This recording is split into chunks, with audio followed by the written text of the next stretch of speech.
Includes the beginning of hockey and basketball, the heart of the NFL and college football seasons, the MLB playoffs, and much more. At the end of the day, we're just four roommates that love to talk.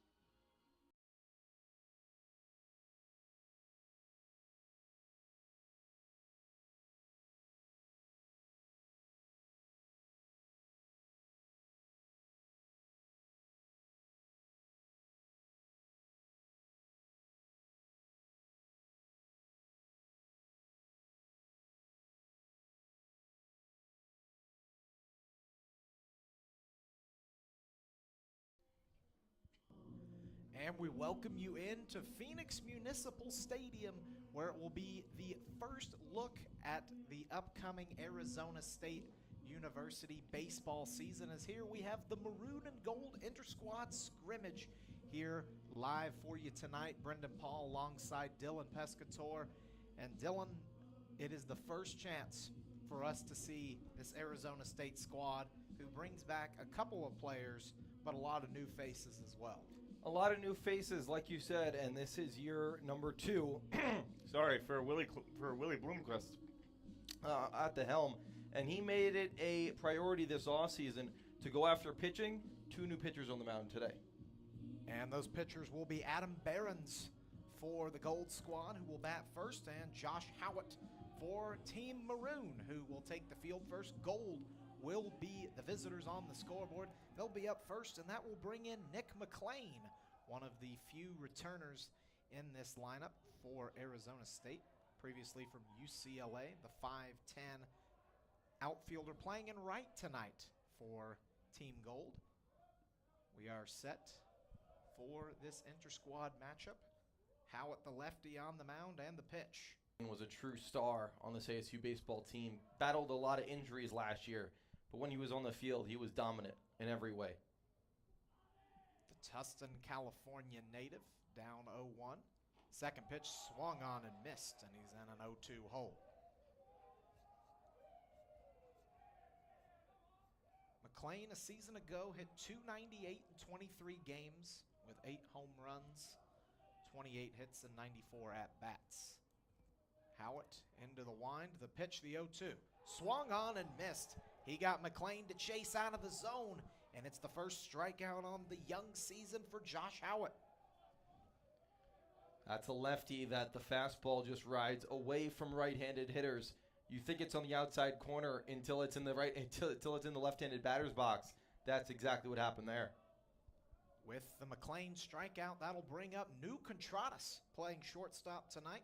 The 5'10 infielder from Hawaii was a big contributor as a freshman last year for the squad. First pitch is outside, the first ball of the afternoon for Howitt. Contradas had a great freshman year as a Sun Devil, really gaining that starting third base positioning, now moving over to shortstop for multiple reasons. Second pitch just low, according to our home plate umpire tonight. The count is a hitter's one at 2-0 for Contradas. Luke Hill, who is the starting shortstop, transferred over to LSU this offseason in the portal. Contradas will now take over that role. That one about the same area, framed up nicely by Ryan Campos on Team Maroon. It's in there for the first strike of the at-bat. The count now 2-1 here on a beautiful night in Phoenix, Arizona. The 2-1 pitch from Howitt is inside, almost ran in and got Contradas. That will make the count 3-1 and a favorable one for the hitter.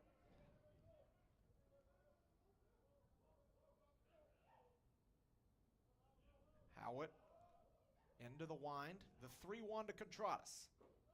That one's inside, and New Contradas will draw a walk. The first base runner for Team Gold, who will be in gray uniforms in this matchup, and that will bring up the designated hitter Josiah Cromwick. One of the new faces on this Sun Devil squad, steps in with a runner in scoring position, or runner at first, rather. That's right, a transfer from Oregon, Cromwick, who can catch, can DH. He's brought in for his big bat, which is the reason why he's batting in the 3-hole today, looking to do some damage against the lefty. Howitt checks Contradas at first, and the pitch is outside and high, and it's 1-0. Native of Las Vegas, Nevada, a senior, and as you said, Dylan transferring over from the University of Oregon, a former or a Pac-12 foe for this season, and will be no longer. Howard checks Contreras again. The 1-0 pitch is outside again. Great patience by these team gold bats. This is the issue with the Sun Devils last year. A lot of their arms walked too many hitters last year, gave up free passes, and put their pitchers in stressful situations. It's all about throwing strikes this year. Howard has struggled to do that in the last 2 at-bats. 6 of the last 7 pitches have been balls. Here's the 2-0. Swung on and fouled back behind the right side of home plate, and the count moves to 2-1. Offense wasn't the issue for the Sun Devils last year, especially playing in a stadium like this. 333 down left field line, 334 down the right, and only 395 to center. It's all about keeping the ball in the ballpark. Howard checks Contreras, a good lead. Contreras goes. The 2-1 swung on and missed. The throw down to second is late, and new Contreras has a stolen base and now into scoring position for Cromwick with an even count at 2-2. Contreras is really becoming a more all-around player. That's a part of it, using his speed in a good way. Uses it to get a stolen base here early in this first inning of this maroon and gold scrimmage. Checks Contreras. Contreras goes again, a 2-2 pitch inside. The throw down to third is not in time, and new Contreras with a pair of stolen bases, as they will call that pitch a strike. So Cromwick strikes out, but it sacrifices Contreras over to third. Who said you can't be aggressive in November? Well, that's exactly what Contreras is doing. And he's showing off his speed. He's showing that he can get from first to third without even a ball in play. He's got 3 more months to shore up on those base stealing techniques. He already looks in prime form here in mid-November. That will bring up Jacob Tobias, the first baseman who takes the ball outside on the first pitch. Tobias, one of the big names returning as well for this Arizona State squad, was a big power hitter last season. Oh, yeah. Tobias, also known as Toby Tanks, a big left-handed bat that can really impact the Pac-12. Tobias set. Contreras almost daring Howard to throw over. The 1-0 is just outside. Looks like it might have scraped the outside corner, but not according to the home plate umpire. It's 2-0. A Sun Devil team that went 32-23 last year with a 22-9 home record, led by the home run hitting ability of Tobias, who takes the 2-0. Looked like outside, but that one in nearly the same spot is going to be called a strike. The count moves to 2-1.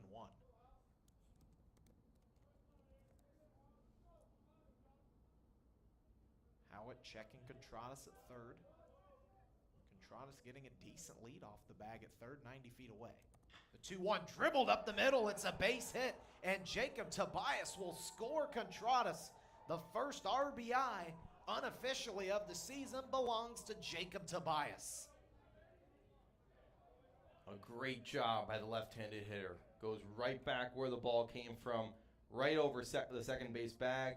The entire play set up by Contreras' stolen bases to second and to third. He could have walked home if he wanted to, because he stole second and third base. That'll bring up Ethan Mendoza, the second baseman, the right-handed hitter, with Tobias on first. That first pitch is swung on and fouled back behind home plate. Tobias, an All-American to a season and a half ago as a freshman, now a junior. And another returner in Ethan Mendoza, or a freshman in Ethan Mendoza.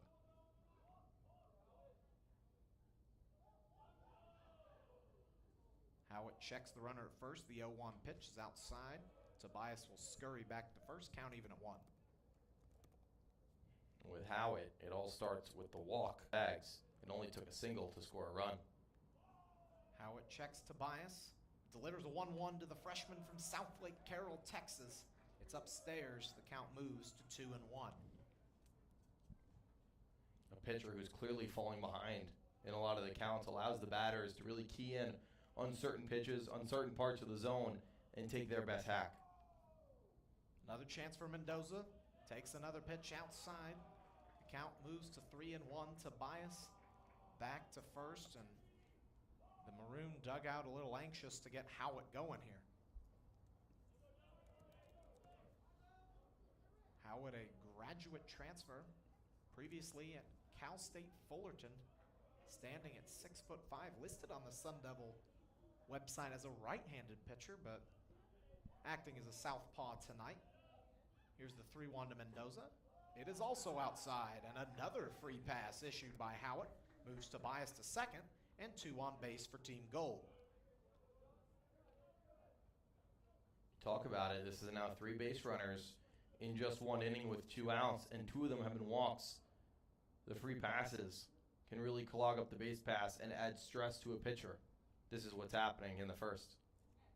Now that brings up the left-handed bat of the center fielder for Team Gold, Kian Vu, who was a big standout as a freshman last year, got a lot of time in that Sun Devil outfield.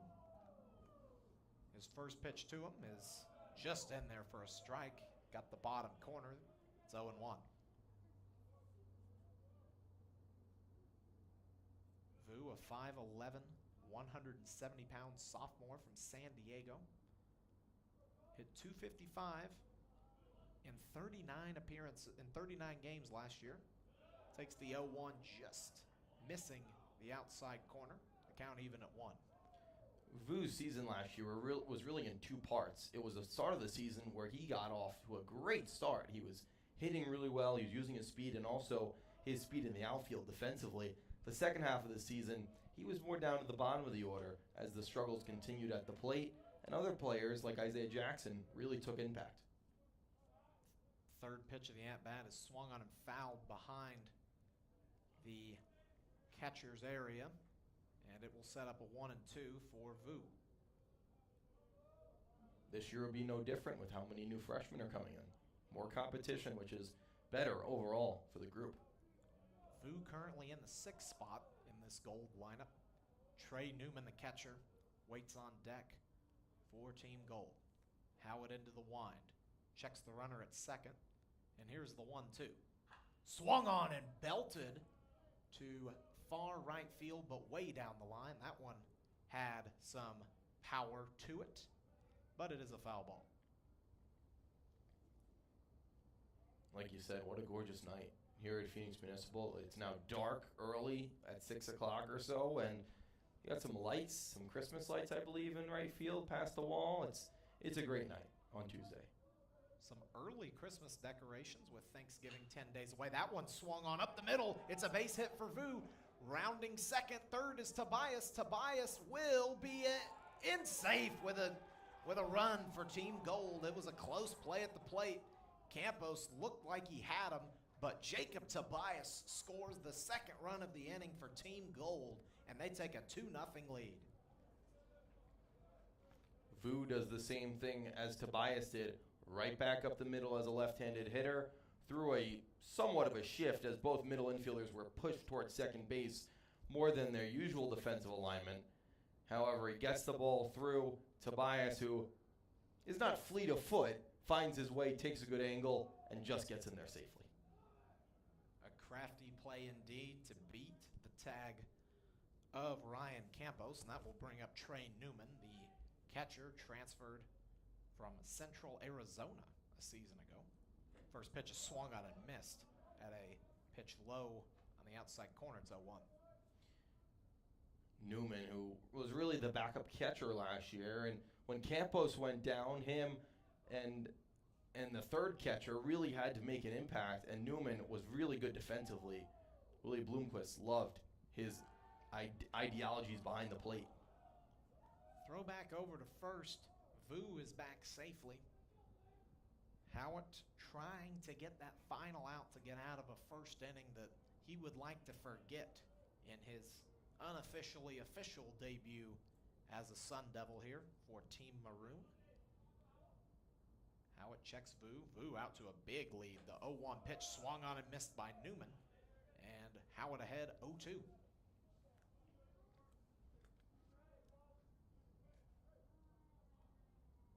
back quickly on the rubber.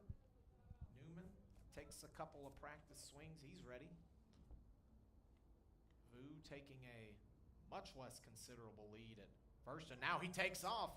And that was Howard with a little miscommunication. Throw down to third. They got him. A miscommunication by the two players. And that will be the end of the inning as a throw down to third results in a tag out, and that's the end of the top of the first. We'll be back with the bottom half right here on Blaze Sports YouTube. Welcome to 4 on 4, where we have 4 experts on the 4 major sports. Join Sammy New. Welcome to 4 on 4, where we have 4 experts on the 4 major sports. Join Sammy Newt, Dylan Wickman, Justin DeHaas, and Sean Brenden on Blaze Radio as they break down an exciting semester of sports that includes the beginning of hockey and basketball, the heart of the NFL and college football seasons, the MLB playoffs, and much more. At the end of the day, we're just 4 roommates that love to talk sports, so join the conversation. Listen live on BlazeRadioOnline.com every Friday at noon, or, if you missed us, check us out on Spotify where you can hear all of our shows. To all who come to this happy place, welcome. If you're looking for intellectual debates on Marvel topics, you may be in the wrong place. Jesus, when I bought Marvel, I didn't think 3 guys were gonna make a stupid podcast about it. That's right. It's time for Agents of Blaze. Every Sunday at 8:30 p.m. on BlazeRadioOnline.com. Come on! How hard is it to come up with a real podcast idea these days? Welcome, true believers.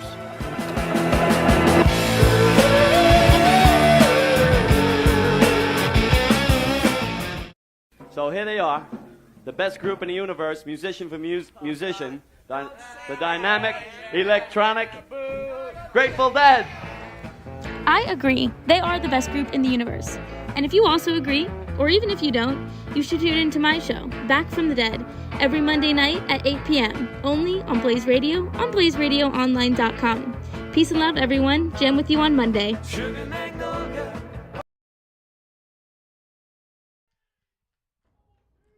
Here for the bottom of the first here at Phoenix Municipal Stadium after Team Gold puts up a 2-spot in their top half of the first. Brenden Paul alongside Dylan Pescatore. The first look at Arizona State this upcoming baseball season in the Maroon and Gold World Series.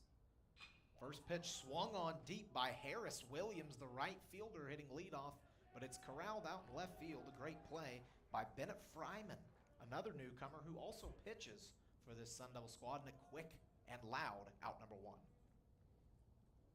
This is all about learning what you got on your roster, and Williams puts a good swing on it from Behrens, the right-handed pitcher, another freshman. We're going to say that how many times tonight? Definitely a lot looking at these 2 squads, and that will bring in Jax Ryan, a freshman from Verdigris, Oklahoma, just about 45 minutes to the southeast of myself, as he takes the first pitch low and outside for a ball. Barron's into the stretch. That one almost ran in and got him. The count runs to 2-0. Brenden, I know that you got the accent, but you have to let everyone know where exactly that is. Oh, that'd be Tulsa, Oklahoma, one of the hearts of the state of Oklahoma, as Jax Ryan swings and misses at the 2-0 offering. It's a 2-1 count now. Few Oklahomians, how would you say it? I would go Oklahomans. Oklahomans are on the Sun Devil roster this year as well, like you said. Brock Briggs, a pitcher, another one from Tulsa, Oklahoma. Went to high school at Union, just a couple miles down the road from myself, as Ryan sharply chops one down the third base line foul, and the count evens at 2-2. One of many freshman arms that Willie Bloomquist has brought in. That was the goal of his offseason and recruiting as many arms as possible. The 2-2 swung on and missed by Jax Ryan, so he'll sit down with a strikeout, and Adam Behrens making quick work of this Maroon top 3 hitters. So that'll bring up Ryan Campos, and he is a star on this Sun Devil roster from last season, and even as a freshman in 2022, one of the backbones serving as the backstop. Behrens, the freshman from Illinois, the first offering in there for a strike, catches the inside corner of Campos, the lefty. It's 0-1.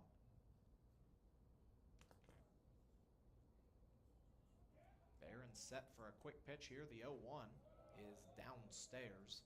The count is even at 1 apiece.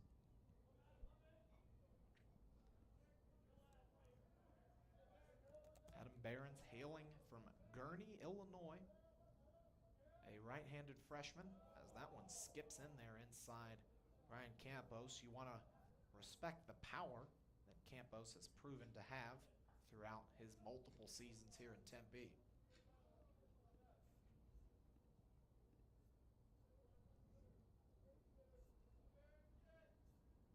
Behrens set for the 2-1. Campos shimmying at the dish. Behrens into the wind. The 2-1 is downstairs. The count moves to 3-1. And what a year last year for Campos in his sophomore year. .388 batting average, an on base of over 50%, 8 home runs.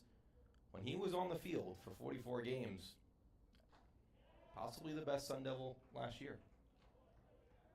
The 3-1 pitch is in there for a strike, and over his career hitting just above 370, so definitely a asset in the hitting lineup for Willie Bloomquist. The full count pitch is downstairs, and Ryan Campos will take a free pass. He'll trot down the first base line and take his free base. And how do you think it is for Behrens, a freshman?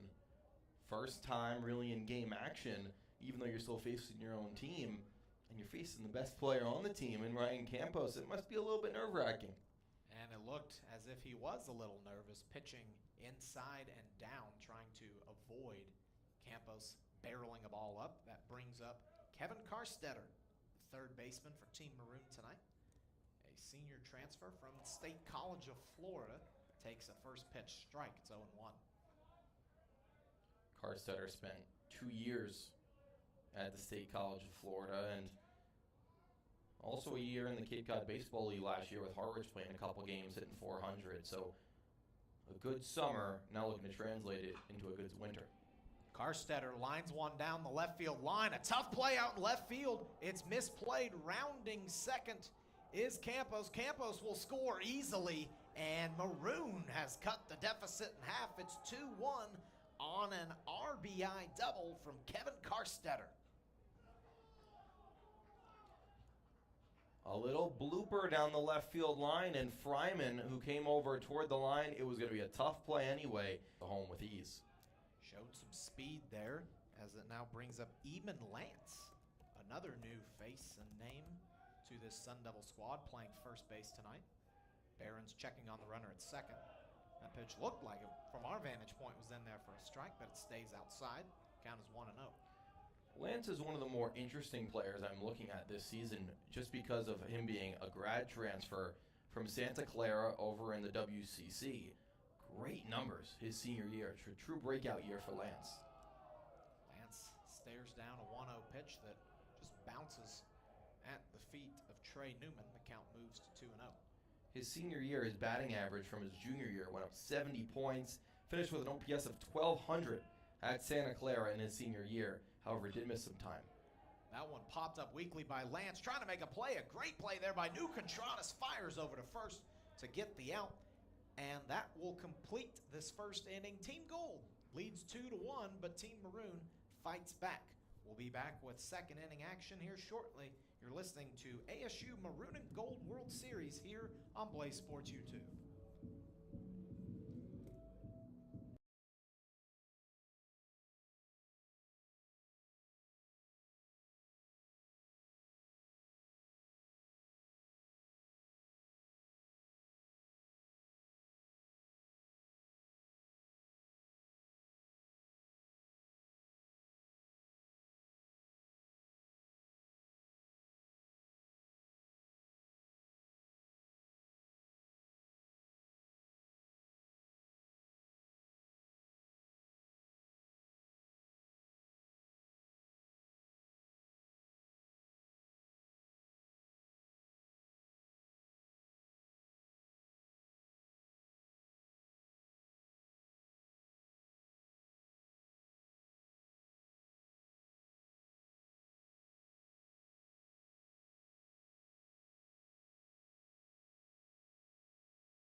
Back at Phoenix Municipal Stadium, a beautiful Tuesday night here just outside of Tempe, Arizona. Brenden Paul alongside Dylan Pescatore, Team Gold, leading Team Maroon 2-1 here in this Arizona State inter-squad scrimmage.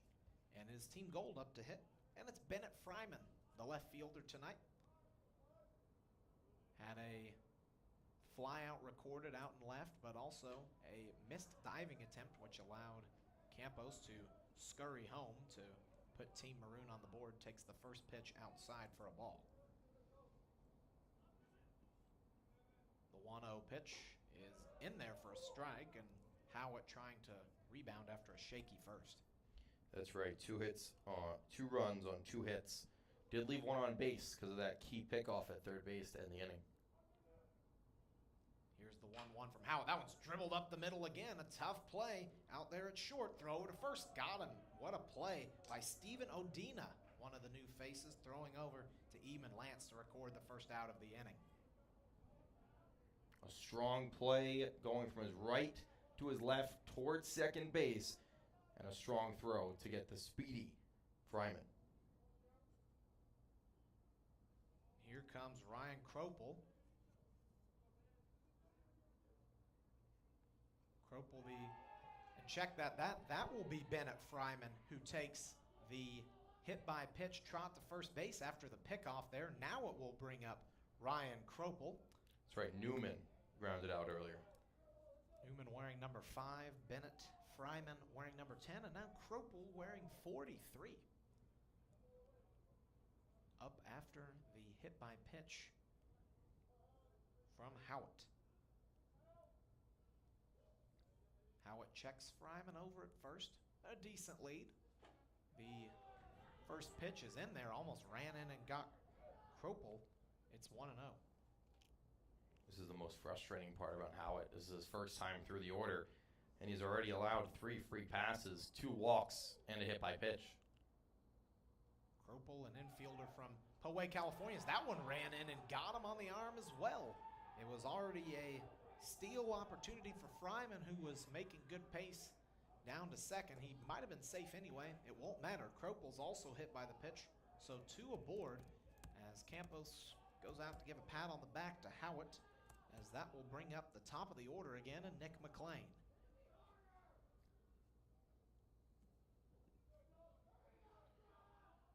Two hit by pitches now to start the inning. Howitt is clearly feeling a little bit of pressure, even though it clearly can't come from the fans here tonight, the limited ones that are here.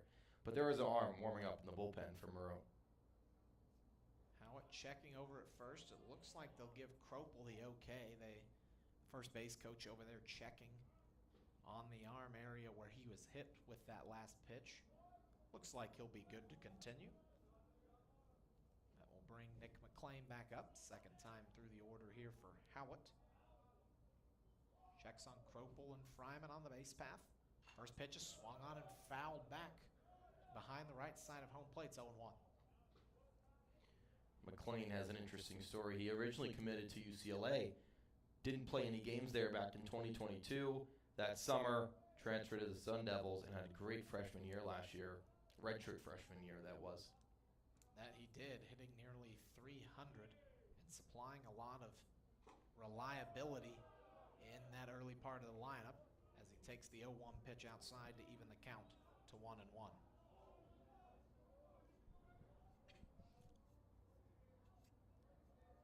Howitt staring down McLean, the native of Tustin, California. Stares back at Fryman. Now a pickoff attempt over at second base, but Fryman back in there safely. Howitt tried to pull a fast one. Exactly right. McLean, someone else who dealt with injuries last year, only got to play about half the season, 23 games. But like you said, the numbers were good when he was on the field. McLean, a reliable glove as well, with a perfect 100% in the field, playing defensively. The 1-1 in there and popped weakly back behind the stanchion, hits the top of that stanchion and rolls down to the first row of the seats. Not a lot of competition against foul balls today. Usually, when the season starts up, you'll get a few mad dashes toward foul balls, not today. Hopefully no Zach Hamples for any of the people in attendance as the 1-2 pitch is swung on and driven deep to left field. McClain got all of that one back to the track. It is gone. Nick McClain uncorks a bomb. A 3-run shot, and it puts Team Gold up by 4. It's 5-1.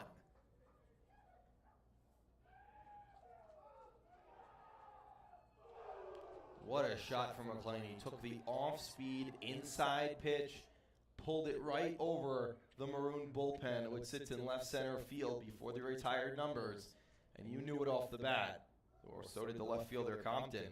There was no chance he was going to bring that one back. 5 runs on 3 hits for Team Gold. Howitt back after giving up the homer.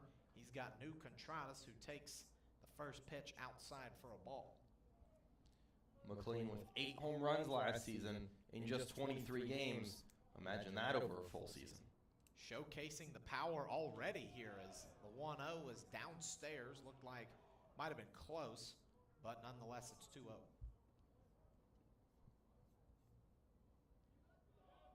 Howitt trying his best to recover after giving up the moonshot to Nick McClain. The 2-0 swung on and dribbled behind home plate by Contreras. The count moves to 2-1, and over to retrieve it was Cromwick.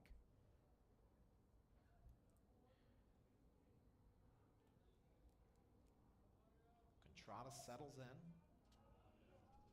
Howard's got the sign. He's into the wind. The 2-1 is swung on and dribbled up the middle. A good play at short there by Ondina. The throw is wild. It was low, and Eamon Lance couldn't corral it. It bounces over, and Contreras is into first on what should be an interesting play to see if they'll score an error or a hit. The ball was hit really hard, as we're going to get a mound visit and possibly a pitching change. We'll see how they score it, but that was a very hard hit ball. Odina had to go from his right to his left, almost behind second base, and make a throw that Lance couldn't dig out of the dirt. They're going to mark that down as an error. And probably rightfully so, as that ball was thrown a little wild, but can't do anything about that if you're Ondina. A great play to track that one down. We do have a pitching change. It will be Josh Howitt being relieved of his duties after giving up 5 runs on 3 hits, one of them being the 3-run home run from Nick McClain here in the second. We'll take a break, and we'll be right back to meet the new pitcher for Team Maroon, 5-1 Team Gold, here on Blaze Sports YouTube.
Back inside Phoenix Municipal Stadium, the day is done for the time being for Josh Howitt. still responsible for Contratus over there on first, but in the game is the freshman from Colorado, Brock Eddy, getting his first reps as he checks on Contratus over there at first. Here's the pitch. Runner goes. Contratus. Throw down to second is a wild one, and it's over the glove of Jax Ryan. So Contratus safe, and he continues to be a threat on the base path. That's his third stolen base. We're only in the second inning. He's getting on base at a good clip, and he's taking advantage now in scoring position with one out. 1-0 count here to Josiah Cromwick, the designated hitter. The 1-0 pitch is dribbled to short. Should be an easy play for Ondina. He opts to go to third, and he gets the out. A great quick play from Steven Ondina, and he gets Contratus out at third, but that will put Cromwick at first. You know, this is a play that has to happen in the fall, but can't happen in the spring. When you have a runner at second base and it's a ground ball to shortstop, it's the fundamentals. You don't run when the ball's right in front of you. What Contratus does, he gets too aggressive and needs an easy throw from Ardina to Carstetter to force the runner out at third base, which you never want to do. 2 gone here in the top of the second. 5-1 Team Gold. It brings up Jacob Tobias. First pitch to Tobias, a breaking ball is down in the dirt. It will force Campos to check on it. It's 1-0. I know that's like the new trend. You see it all the time in professional ball of runners trying to be ultra aggressive, but giving up outs on the base paths is never something you want to do. Throw back to first, and Cromwick in there safely. He'll dust some of the dirt off of his gray shirt for Team Gold.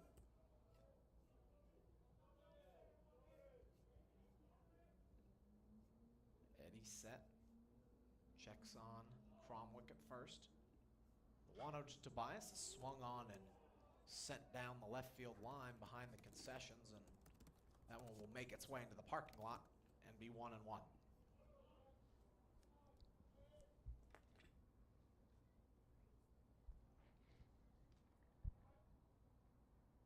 Eddie looking for the sign here. Checks Cromwick at first. Into his wind in the 1-1. Cromwick thought about going as that ball's just outside. He'll hold up and be content to stay at first on 2-1.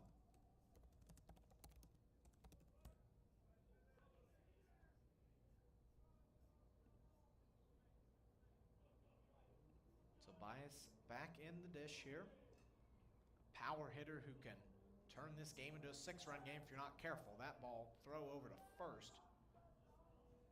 Lance able to corral it. Cromwick in there safely. Cromwick's a kid who spent 3 years at Oregon and Eugene with the Ducks and got enough playing time, but not as much results. As the 2-1 is in there for a ball, the count moves to 3-1. His best year was his freshman year. He came in only 10 games at 280. In the following year, is 266, 248 his junior year. Willie Bloomquist going to get a little resurrection out of Cromwick here in Tempe.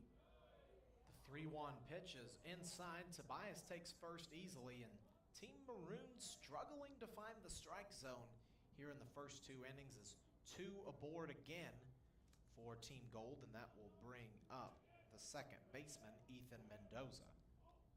You're spot on, Brenden. That's now upwards of 2 hit-by pitches already in the inning, and then you have 2 walks in the first and another walk here in the second. Too many free passes. Mendoza settles in. Eddie into the wind. First pitch, a breaking ball, stays upstairs. It'll be 1-0.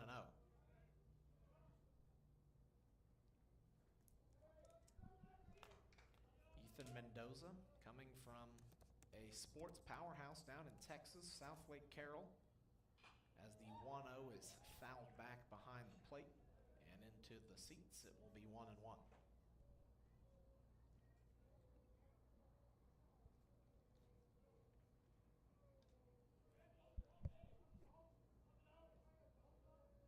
His high school alma mater, Southlake Carroll, more known for their dominance on the gridiron, but have put together a solid baseball team in years past as the 1-1 is high and outside.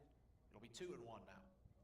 Oh yeah, you got plenty of great baseball alum from Southlake Carroll. Homer Bush, who was just drafted by the Padres. John Curtis, the reliever with the Rays, the Mets.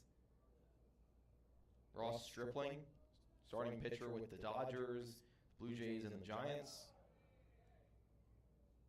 That pitch is swung on foul back, and we'll get a conference at the mound between Campos and Eddy as they retreat the foul ball.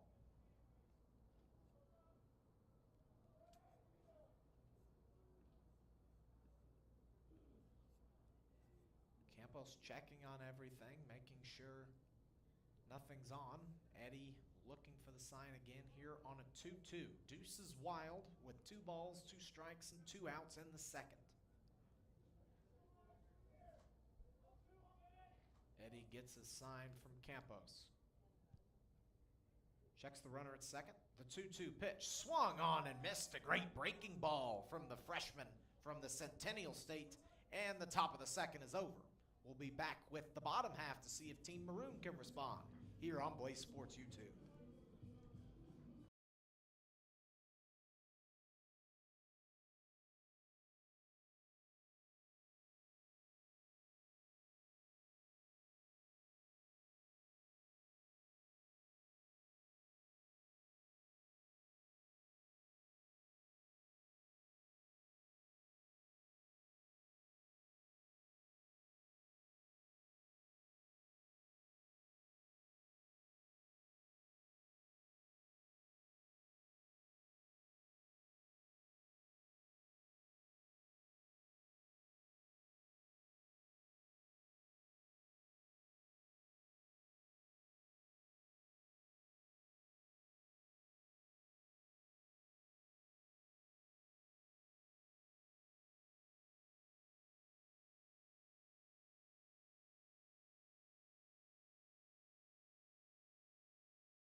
Bottom of the second here from Phoenix Municipal Stadium. Maroon trying to counteract the 3-run spot put up in the top of the second by Team Gold. Brenden Paul alongside Dylan Pescatore as Isaiah Jackson steps into the box for Team Maroon. The pitch from Behrens is inside, almost ran in there and got him. It's 1-0. What a freshman year for Isaiah Jackson. Coming in and showing off that he's truly someone with a lot of tools. As that one swung on to deep center field, back to play it is Vuv, who makes the catch on the warning track. And a loud out number 1 for Isaiah Jackson. That's a left-handed hitter that the Sun Devils have to be excited about in Isaiah Jackson. Last year, with his speed, the power coming on as well, and just his versatility in center field as well, truly going to be an all-around player once he finishes his career as a Sun Devil. One of those multi-tool guys. Willie Bloomquist is excited to see what he can do. That'll bring in Brandon Compton, who promptly dribbles the first pitch down to second for Mendoza, who throws over to Tobias. No problem. 2 gone here for Team Maroon quickly.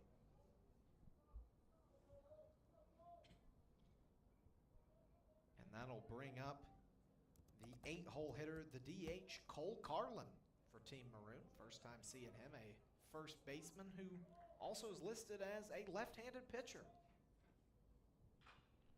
And he'll dribble the first pitch. To Corona del Sol High School. Didn't have to go too far. Could be staying at home if he wanted to. The 0-1 pitch is swung on and fouled behind. The backstop could be indeed doing what Tommy DeVito of the New York Giants has been infamous for doing recently, at his family home in New Jersey. The 0-2 pitch is upstairs and high for Carlin. The count moves to 1-2. It's always that difference. It's staying on campus with a few of your buddies in the dorm and teammates, or you get to stay home and you don't have to do laundry or make any food. The 1-2 pitch swung on and missed by Carlin. A quick 1-2-3 inning for Team Maroon. When we come back for the top of the third, it will be Dylan Pescatore taking you through the next few innings. Back in just a moment on Blaze Sports YouTube.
All right, right back here on the Blaze Sports YouTube channel. We go to the top of the third.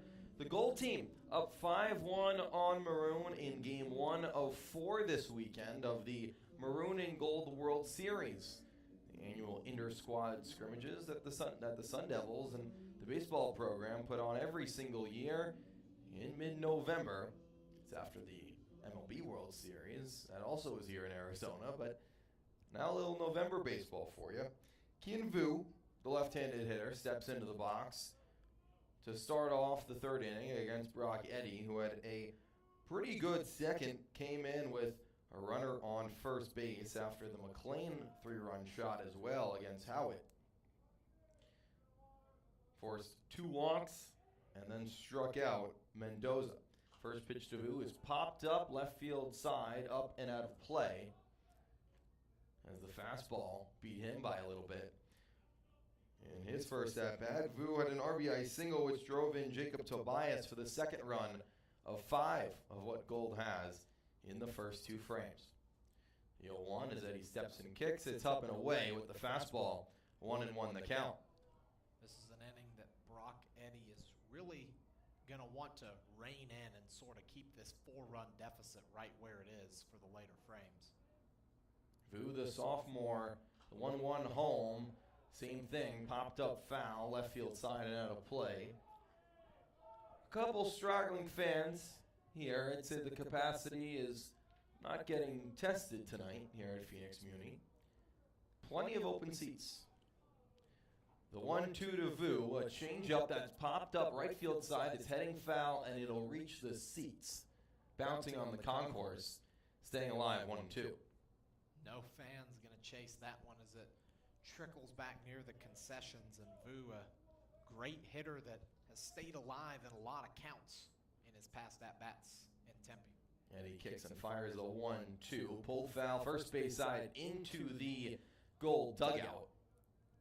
Didn't get anybody on the way.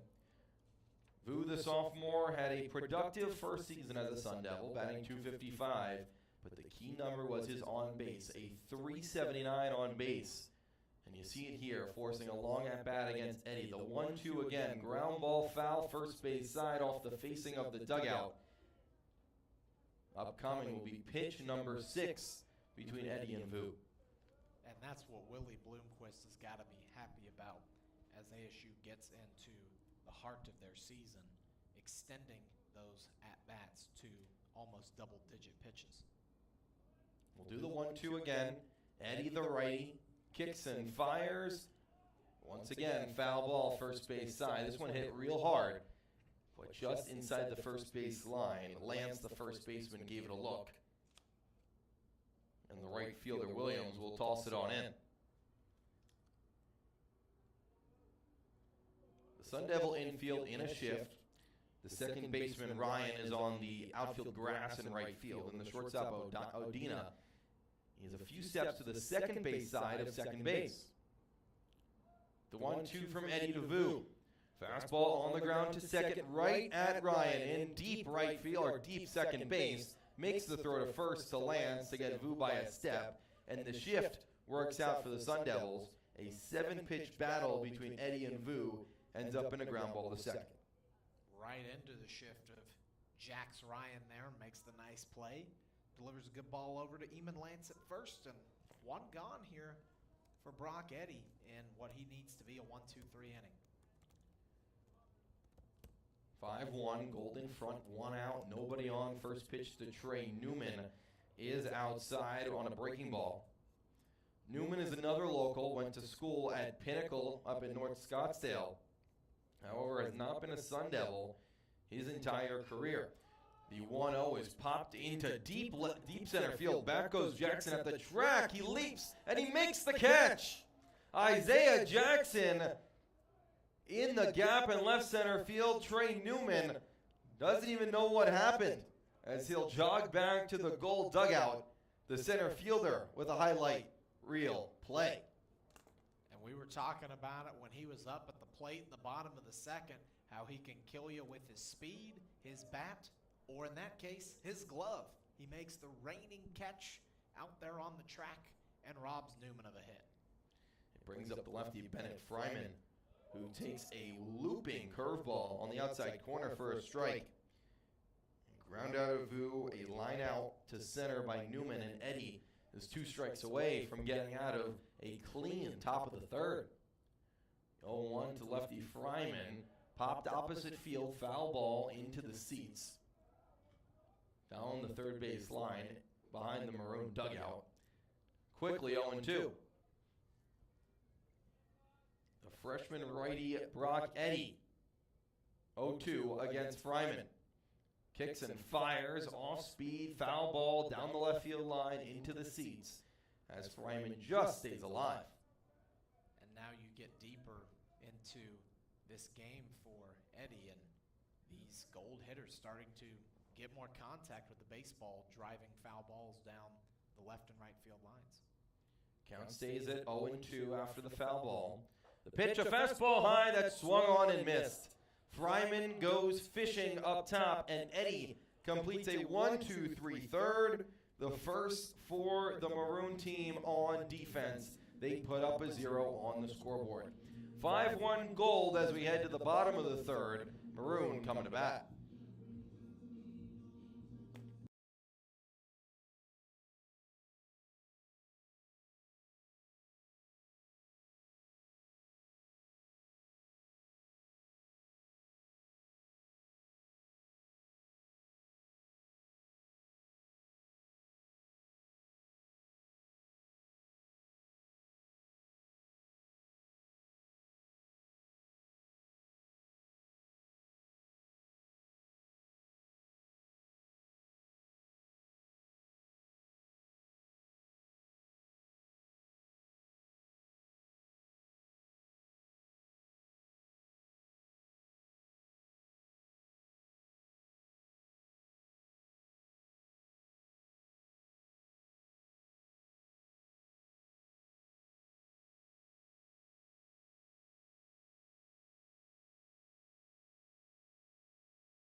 To the bottom of the third we go here from Phoenix Municipal Stadium in Tempe, Arizona. Adam Behrens has been nothing but great before coming to Tempe for the first time at Cressy Sports Performance in Jupiter, Florida.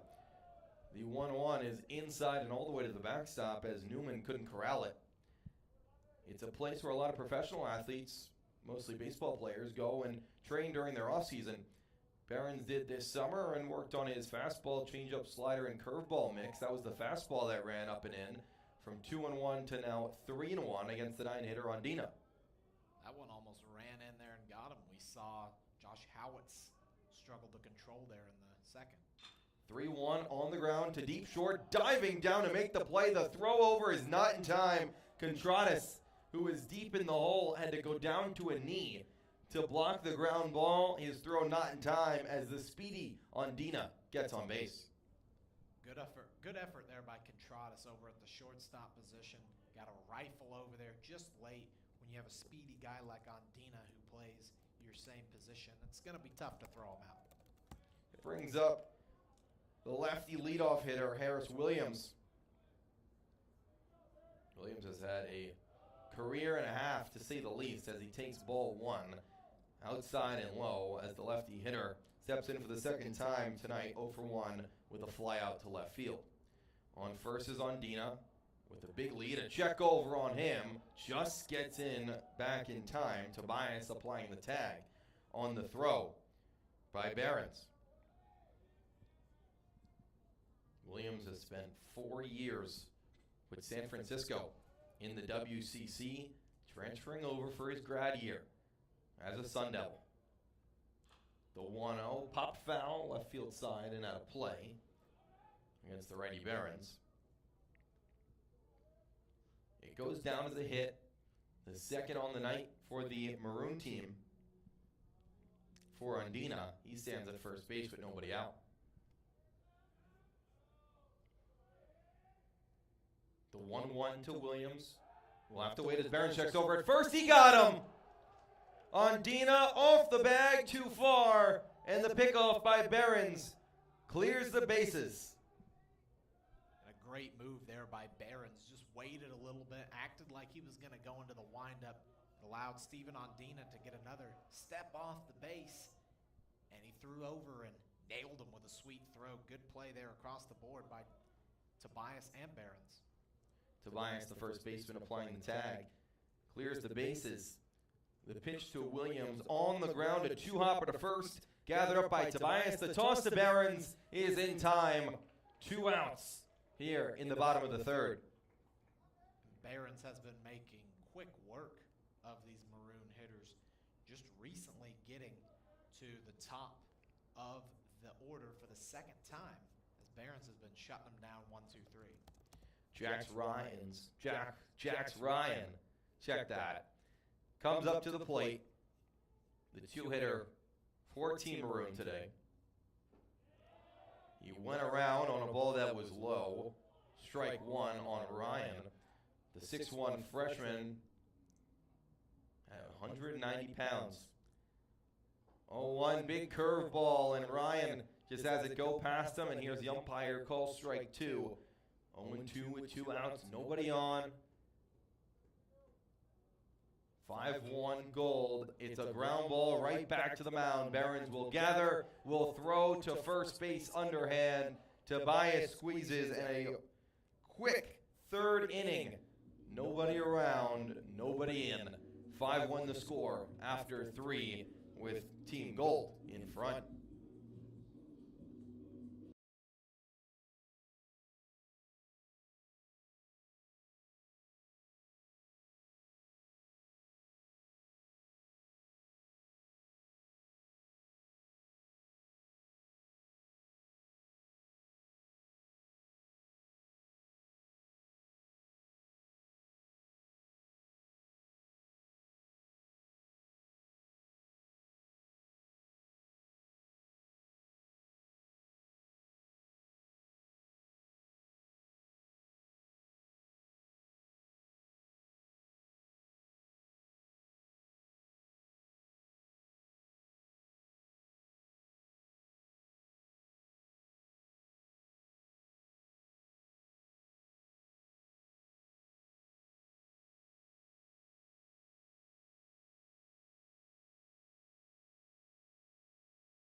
We go top 4 here from Phoenix Municipal Stadium in the Maroon and Gold World Series. Game 1 of 4 this week as the Sun Devils host their inter-squad scrimmages this week to show the fans exactly who they got, what they got, and to show the coaches this is a little bit of a tryout for each and every guy on the roster, Brenden.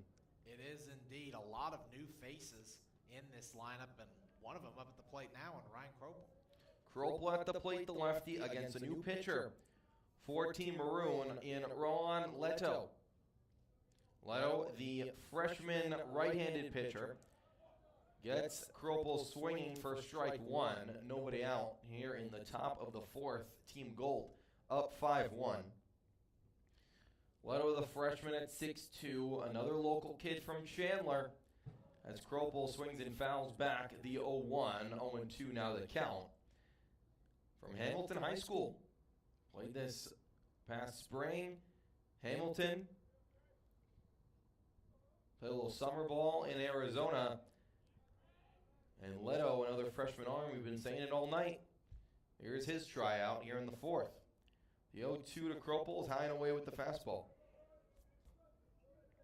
2 number 47s on this Maroon roster, but Leto in to pitch for this appearance. The other being Matt Teating, the veteran. The 1-2 pitch from the righty is high and away once more. One of the smaller things I have to deal with this winter, number changes. Everyone's got to have their own. This isn't college football, right, Brenden? Absolutely. You can have an offense at number 20 and a defense number 20. Makes it a little easier for us. Exactly right. The 2-2 pitch popped up to left, near the line, dashing over is Compton. At the line, he makes the catch. In foul territory for out number 1. Good pursuit there by Brenden Compton, as he retires Kropel, and that will bring up the top of the lineup again for Team Gold and a dangerous guy, Nick McLean. That was Crompton, who is the 18th ranked prospect in Arizona out of high school. McLean, the lefty, stands in, is hit back to the top of the order for the Gold team. Takes the ball outside from Leto. Officially a foul out of Kropel for out number 1. 1-0 to McLean, who has 2 at-bats and has done the best of the best, and also vice versa. 1-0 is fouled the opposite way, left field side and onto the concourse. Started off his first inning at-bat with a strikeout, swinging against the starting pitcher, Josh Howitt. His second at-bat, a little bit better, a 3-run home run to left field. 1-1 with 1 out and nobody on. Gold up 5-1 is inside and low. It bounces in there. 2-1 now the count. Interesting to see if Leto opts to take the approach that Eddie did and conservatively pitching here to Nick McLean. The 2-1 from Leto is just outside with the fastball. 3-1 to McLean. We mentioned earlier, started his college career in 2022 with the Bruins over in Pasadena, where the Sun Devil football team just went this past weekend and won a very close game. 3-1 is inside and low. McLean thought he walked, took a few steps toward first base, and the umpire called him back with the strike call to even up there, or complete the count, now 3-2. Leto gets his sign, kicks and deals. The full count pitch lined over the middle, takes an odd hop over the infield grass and into center field where Jackson will field it. A hot shot off the bat of Nick McLean earns himself his second hit of the night and a place at first base. And what an awkward hop there, as you said. Ondina over to play it, fell to the ground to collect it as it was rolling. It took a big bounce, and Ondina getting up to his feet almost had it in the glove. It just trickles over, and that puts McLean at first. Here's Contreras, who has made his impact on this game as well, especially on the bases. The Hawaii native with a fresh count, and McLean on first takes outside for a ball 1. That's the 4th hit of the night for Team Gold and second for McLean. He has half their hits. Contradas, the righty, reached on a walk and scored on an RBI single by Jacob Tobias in the first inning. And then reached on an error by the shortstop Ondina in the second, but was picked off at third to end the inning. Takes a strike, 1-1.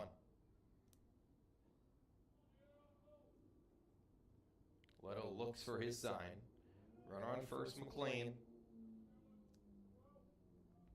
Didn't have to run last time. All he had to do was jog. As Contradas takes the ball outside, it bounces in. 2-1. Leto's starting to have the same issue Eddie and Howitt both had before. Once they start getting into the depths of their appearance, they found themselves struggling to recollect in the strike zone. Eddie at one point retired 5 in a row before McLean's single as the 2-1, the fastball in on the outside part of the plate. Now a hit to McLean and 2-2 against Contradas.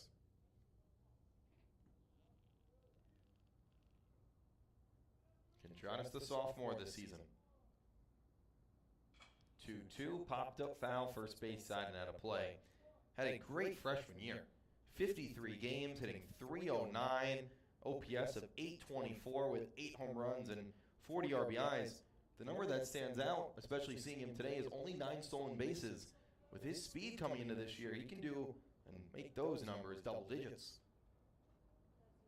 Already with 3 here in this early going of the game. Before the 2-2, a check over on McLean. He dives back on the outside part of the bag with his left hand safely. And we'll take it. McLean now comes set on the bump. The 2-2 to Contradas with McLean going, swing and a miss. The throw down is right on the money. A strike him out, throw him out, double play. Contradas down on strikes, and cut down at second is McLean on a picture-perfect throw from Ryan Campos.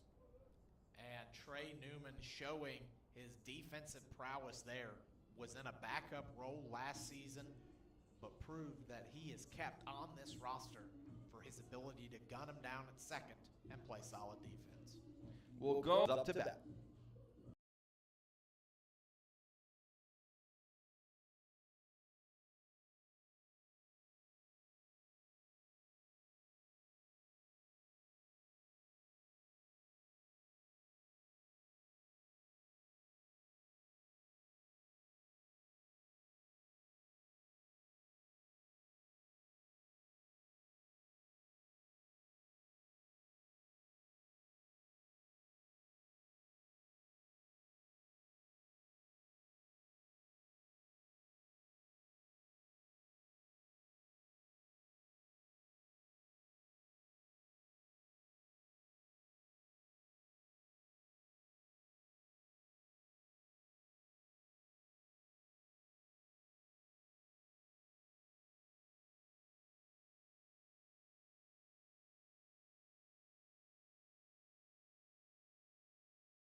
Right back here on the Blaze Sports YouTube page. First of 4 inter-squad scrimmages, the Maroon and Gold World Series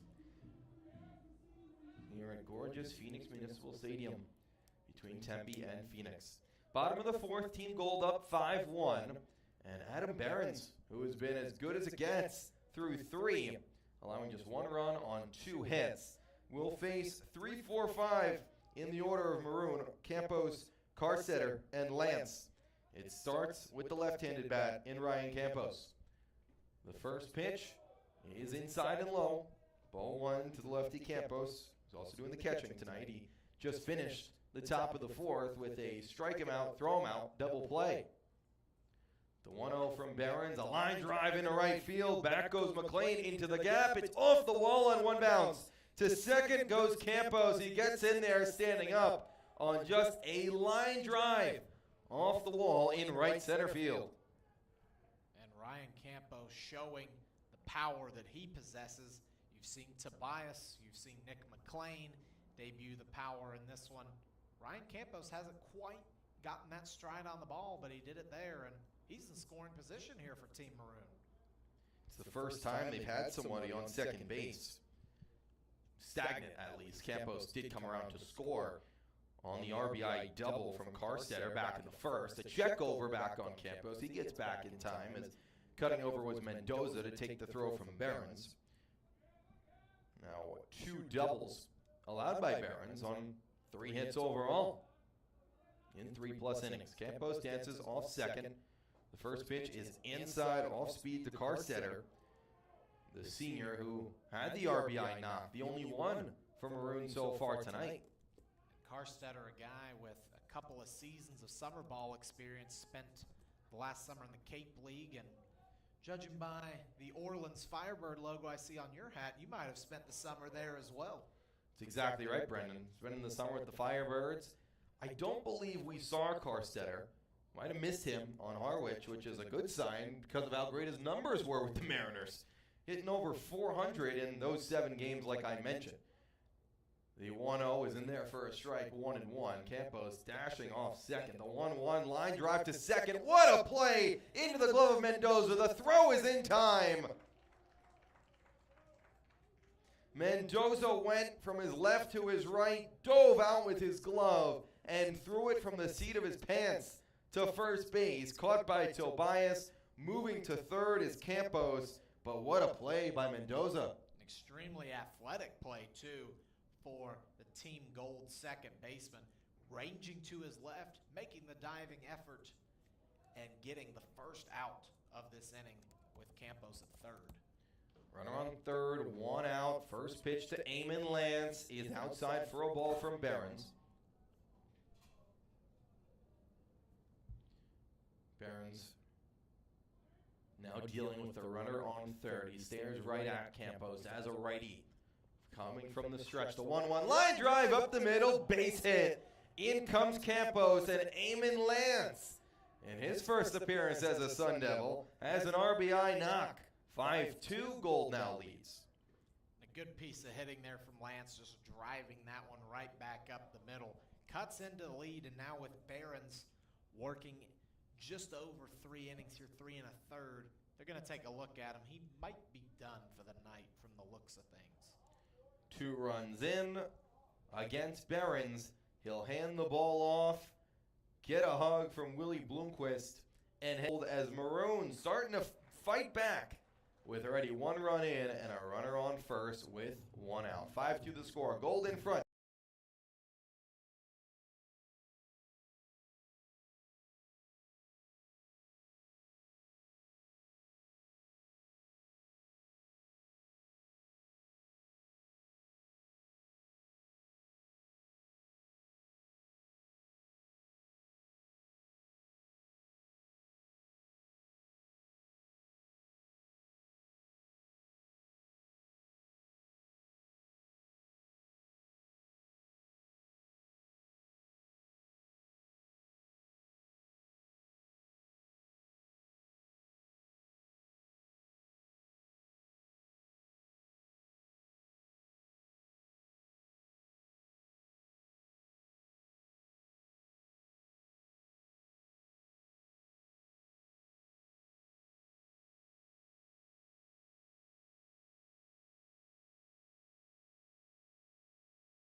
All right, right back here on the Blaze Sports YouTube page. Pitching change is complete. The left-hander, Sean Fitzpatrick, a sophomore transfer this offseason from Arkansas in the SEC. A left-handed sidewinder will come in to face Isaiah Jackson, the left-handed hitter. First pitch from Fitzpatrick is an off-speed pitch, clocking in at 77 miles per hour that Jackson swings and misses at. Lance stands on first base after the RBI knock brought in Campos, who has both runs for Maroon as they trail 5-2. One out, 0-1 is outside, and it gets past Newman all the way to the backstop. Lance heads to second and will make it there safely standing up. The sidewinder gets a little bit too winding as it goes past Newman. Great slider action on that first pitch to Jackson. That second one, just a little too much of a break, and Trey Newman, who's known for his defensive excellence, just too wide for him to make a play on. No chance. Wild pitch is what it goes down as. 1-1 the count against Jackson. Fitzpatrick serves at second, throws to Jackson. The 1-1, a ground ball to first, fielded by Tobias. Flip to Fitzpatrick for the out. Moving to third is Lance on the ground out to the right side. 3-1 in the book is out number 2. It'll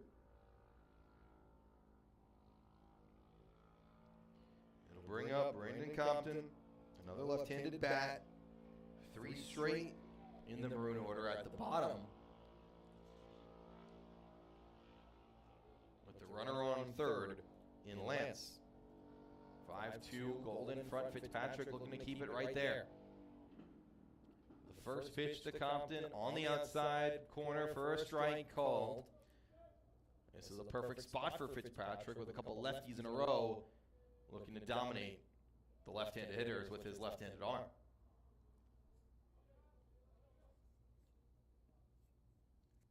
The 0-1 from Fitzpatrick is outside and low. This one caught by Newman. Lefty didn't throw a lot last season at Arkansas. Only 2 of his 8 outs coming by the way of the K. Only pitched 2 2/3. The 1-1 is low to Compton. Spent some time gathering some innings in the CCL, the California Collegiate League, with the Walnut Creek Crawdads, making the all-CCL team. The best 30 players in the league. 2-1 to Compton's outside with Eamon on third base. 2 outs. 3-1. Compton grounded out to second base. Back in the second. Lance dashing off third, faking like he's going to steal home. He heads back. The 3-1 pitch. Pop out number 3. Fitzpatrick comes in, he gets 2 straight outs, 1 on a ground ball and 1 on a line drive to right. 5-2, the score still stands with Golden front at the end of 4. I'm Ed Brenden taking over when we come back.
Back inside Phoenix Municipal Stadium, 4 innings have come and gone, and it sees Team Gold leading 5-2, and they'll take to the plate here against Rowan Leto. First pitch to Josiah Cromwell, popped deep into right field, making the play. Over there is Harris Williams, and 1 pitch, 1 out for Team Gold in the 5th. Cromwick put a charge into that one. Devil deck. But Williams with his speed. We've only seen him for a couple innings, but he has the speed to play center field. But with Isaiah Jackson, that's a benefit to put a corner outfielder with that type of speed. Now it'll be the cleanup hitter, Jacob Tobias. Up to hit. Jacob Tobias sends one deep to right center field. Tobias flips the bat, and that ball leaves the ballpark over the scoreboard. Jacob Tobias, a towering home run. He adds his name to the home run parade and extends the Gold lead. It's 6-2. He is the cleanup hitter for a reason, and he brings that pop. He did last year as a Sun Devil in his sophomore year with 10 home runs, and that's why he can pull any pitch up and over the scoreboard in right center. Towering shot for Tobias. That brings up Ethan Mendoza. Mendoza drills one into right field, but it should be an easy play for Williams, and he corrals it without having to move too much. 2 gone here. A lot of damage being pulled over on that right field side. It's not the deepest part of the ballpark with 395 in center, 334 down the line. But these left-handed bats, and there are more of them now this year for the Sun Devils, bringing them in. They're going to take advantage of it. That brings up Kian Vu, the center fielder tonight for Team Gold. He takes a pitch high and outside for a ball. First pitch taken of this half inning for Team Gold.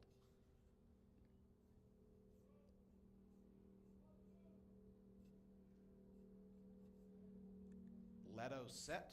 The 1-0 pitch swung on and fouled back to the left side behind home plate. A screamer. It's 1-1 for Keen Vu. Vu's had a good day so far. An RBI single back in the first inning, and then a ground out in the third.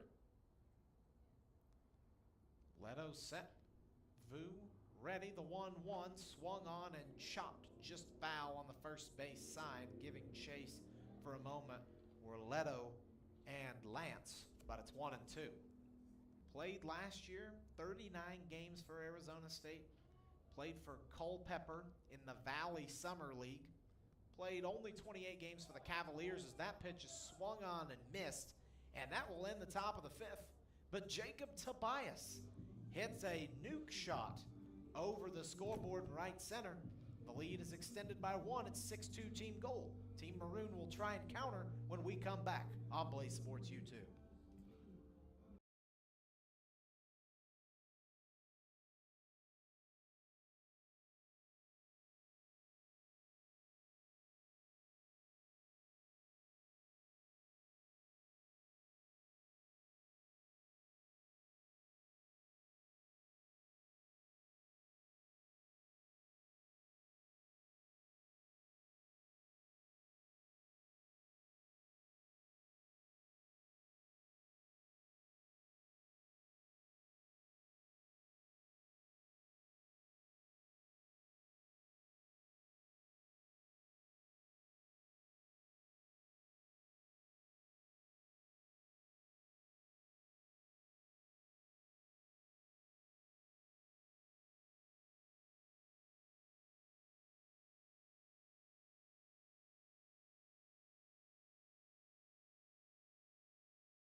78-degree night here at Phoenix Municipal Stadium as we've reached the bottom of inning number 5, 6-2 in favor of Team Gold.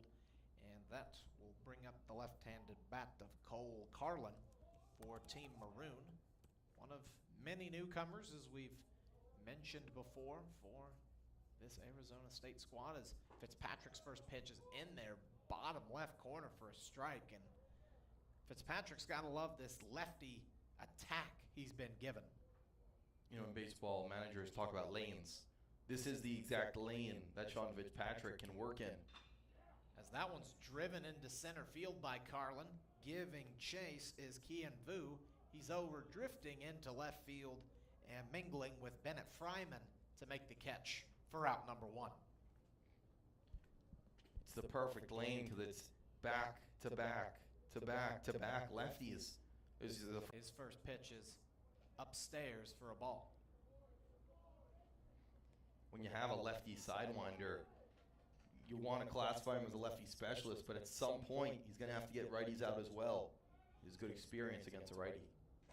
Fitzpatrick's second pitch is just outside, according to our home plate umpire. The count now 2-0. Fitzpatrick, according to his social media handles, Sean Fitzmagic, taking a moniker from former NFL quarterback Ryan Fitzpatrick, as that one is also outside. The count now 3-0 for Fitzpatrick, looking for some Fitzmagic.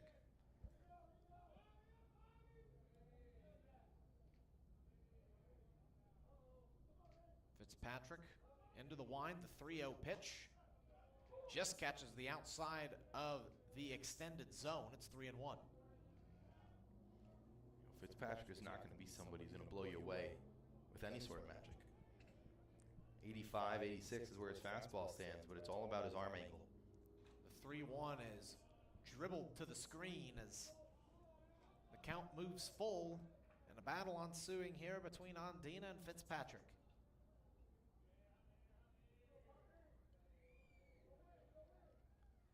A full count pitch here from Fitzpatrick to Andina here in the bottom of the 5th with 1 gone.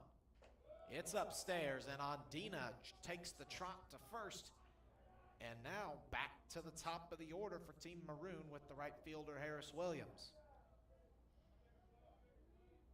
You know, these lineups are really just thrown together. There's no reason why someone's batting first or ninth, but if this was a real game, you never want to walk the 9-hitter with the top of the order coming up next. And Williams and Campos eventually, and Carstetter as well, has a lot of experience. Now you have to face the top of the order with a runner on. Harris Williams showcasing some speed out in right field. Tries to lay down a bunt, but that one is right into the glove of Trey Newman. It'll be called a strike.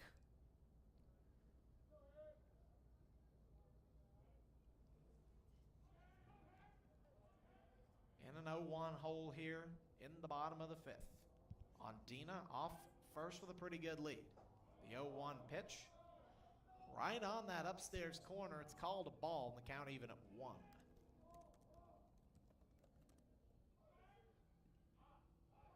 As we mentioned earlier, Harris Williams coming over from San Francisco, the Bay, where he spent just over 150 games with the Dons, as he swings and misses at the 1-1. It's fouled into the glove of Newman. Looks like he got a piece on that one. It's 1-2. That's the interesting world of the transfer portal, Brenden, because you have your usual recruiting and your freshmen, and there's a lot of freshmen that we mentioned on the Sun Devil team that's going to make an impact. But also you're going to have your grad transfers and your older guys who have spent years at other places and now bring some of that veteran experience to this Sun Devil team. Williams is one of them. Going to be a crucial part to this season as Williams checks on Andina over there at first. Andina back safely. Just past 7:30 here. Been playing over an hour and a half of this first game of 4 in this Maroon and Gold World Series, as it has been billed.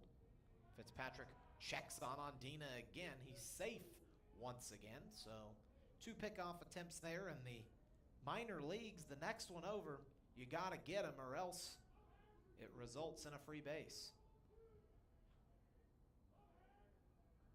Fitzpatrick checks on Dina for a third time, and now it looks like they will award on Dina at second. Looks like they might have called a balk there on Fitzpatrick. Exactly right. They got the lefty for a balk. He knew it too. It's one thing you gotta be careful with that arm angle as a lefty when you're going to check on a runner at first and you kick that leg up like you're about to throw the pitch. It puts on Dina at second. The 1-2 again to Harris Williams is called. Strike 3. Harris Williams trying to hold up. He couldn't. And 2 gone here in the bottom of the 5th. First strikeout of the night for Fitzpatrick as he finally gets to face a lefty again in Williams and locks him up on the outside corner. He'll be back to face another right-handed hitter in Jax Ryan, the second baseman on this roster.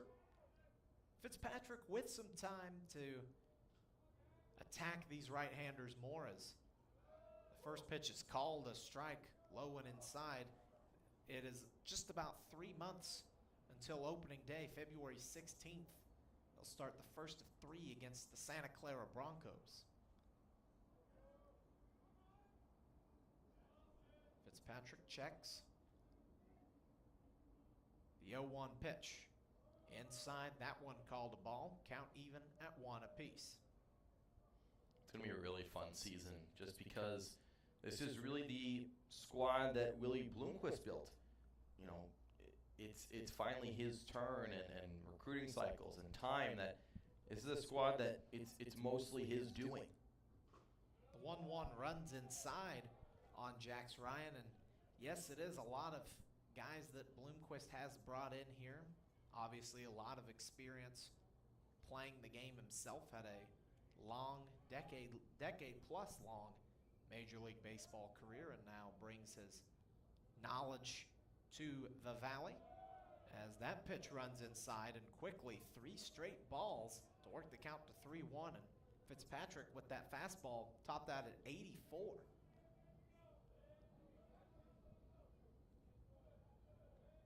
Fitzpatrick sports the long blonde hair.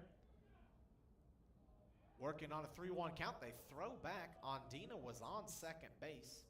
Just trying to keep him close. It's corralled by Mendoza. No harm, no foul. Tried a 14-year Major League career for Bloomquist. His 4th year at the helm here for the Sun Devils. The 3-1 pitch is downstairs, and Jax Ryan works a walk out of an at-bat when he was down 0-1. And now 2 aboard for Team Maroon. Sort of a flip-flop from what they've dealt with in the first couple of innings. That's right, and once again, a rally starting by free passes. No hits in this inning, but a walk to Ondina, and now a walk to Ryan after Fitzpatrick was ahead, and Newman is going to go check in with Fitzpatrick on the mound. Definitely something they want to clean up, as you talked about earlier, the amount of walks they have allowed. They do have quite a while to clean it up, but it is a theme that is not new for these Sun Devils. No, and that's really what plagued them last season. The offense was really clicking a lot on all cylinders, and they don't lose it, really anyone in terms of their big impact bats. However, you got to pitch. If you're going to put up 10 runs, you're going to have to win those games, and a lot of the times last year, the Sun Devils did not win those games. The bullpen has been shaky for the last couple of years for this Arizona State squad, as Ryan Campos, the power hitter, comes up for Team Maroon and takes the first pitch low and outside for a ball. Ryan Campos, we've talked about the power he's provided. Had a double that one hopped off the wall out by the Geico sign in right center field. The 1-0 pitch swung on and hit back onto the third base side concourse, and the count is even. If you want someone to come up with runners on, Campos is your guy, especially tonight. McClain's had a 3-run homer. Tobias has had a solo homer. Why not Ryan Campos is what Team Maroon hopes. He takes the 1-1 pitch outside, gets ahead in the count 2-1 on a 73-mile-an-hour off-speed pitch. Of course, you lose Keishel from last year. You lose Luke Hill to the transfer portal. Keishel got drafted to the Minnesota Twins in the second round. Who's going to take their spots? That's the question. A 2-1 pitch finds its way in there for strike two. The Maroon dugout not too fond of that call, but they'll have to live with it here. 2 balls, 2 strikes, and 2 outs here in the bottom of the 5th. Sean Fitzpatrick trying to work his magic and get out of this inning. The 2-2 is downstairs. The count is now full, and a really tough situation if you're Sean Fitzpatrick on the hill.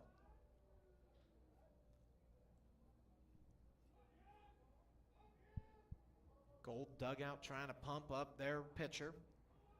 Maroon dugout trying to rally behind Ryan Campos, shaking their hats. Campos calls time and is awarded time. A big spot here with a full count. A couple of runners on base, a chance to drive in a run and keep eating away at this deficit. The full count from Fitzpatrick. It's downstairs, and Ryan Campos has been walked, and the bases are loaded, and that will bring up the third baseman, Kevin Karstetter, who has a chance on one swing of the bat to tie this game, as we now have a couple of players headed towards the mound of Fitzpatrick. Looks like we might be due for a pitching change. Fitzpatrick did not have his control in this inning. Remember, we looked back at his stats at Arkansas, small sample size of 2 2/3, but 5 walks in that little sample and 3 walks here in this inning. Seems like he's going to be given the opportunity to get out of it. This is how you earn time, especially in a November setting and an inter-squad scrimmage as we have here. A little tougher to do at any SEC school, much less Arkansas, with all the talent they're able to bring in. And only got those 2 2/3. They didn't like the walk numbers, so gave him limited time out of the bullpen. That brings up Karstetter with the bases loaded. He takes the first pitch for a strike. Fitzpatrick reminds me of a very recent Sun Devil that has moved on, and Brock Peary. This time from the left side. Peary was a righty, not going to blow you away, 87, 88. With that sidewinding ability from the right side, he had some control problems as well. The 0-1 is upstairs. The count even at 1 apiece, and Karstetter, transferring from, as we mentioned, State College of Florida, played his high school ball at one of the most prestigious high school athletic programs in the country over at IMG Academy. Here's the pitch from Fitzpatrick. Runs in there and almost got him as Karstetter had to scamper out of the way there. Count moves to 2-1, and utilizing that fastball there, that one at 83. It's about control. These are going to be situations now. He's facing a righty, bases loaded. It's not in his favor, but how can he get out of it? That's the question. Karstetter set. Fitzpatrick takes a look at first. Here's the 2-1 pitch. It is just outside. The Gold dugout begging for a strike call here with their freshman arm, and Fitzpatrick, they won't get it. It's 3-1.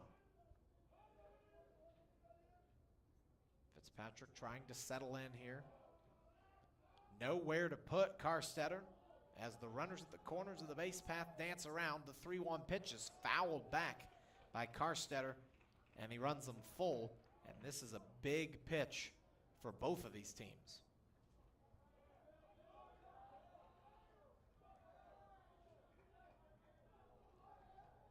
Full count, bottom of the 5th, 6-2 Gold, Maroon, tying run at the plate in the form of Kevin Karstetter. The 3-2 swung on and fouled back to the backstop, and we'll do the full count once more. Isn't this exciting? A Tuesday, November night, bases loaded, full count, 2 outs with your cleanup hitter up. This is what you play for. Who's going to come out on top? Big pressure cooker situation here. Fitzpatrick and Karstetter once more. Swung on, jammed him inside. It's going to be a tough play. Ranging there, can't make the play. Out in center is Vu. 3 runs will score, and what a play. A little bloop RBI double from Kevin Carstetter. It just reaches out past the glove of Mendoza, and Kian Vu can't make the play in center. It is 6-5, and what a game we have now in Tempe. It doesn't always take the barrel. It doesn't always take the hardest hit ball. But in this case, it takes a perfectly placed ball. Vu, who has as good as speed as anybody, still couldn't get there in center field coming in. The shortstop Contradas, second baseman Mendoza going out. Right in no man's land. And Fitzpatrick created his own problem and now has to pay for it, allowing those 3 runs all on walks. Fitzpatrick's night is complete. We have a new arm coming out of the Gold Team bullpen, and we'll be back to meet him after the commercial break. You're listening to the Maroon and Gold scrimmage here on Blaze Sports YouTube.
Back inside Phoenix Municipal Stadium here, and the complexion of this game has changed thanks to a 3 RBI double from Kevin Carstetter.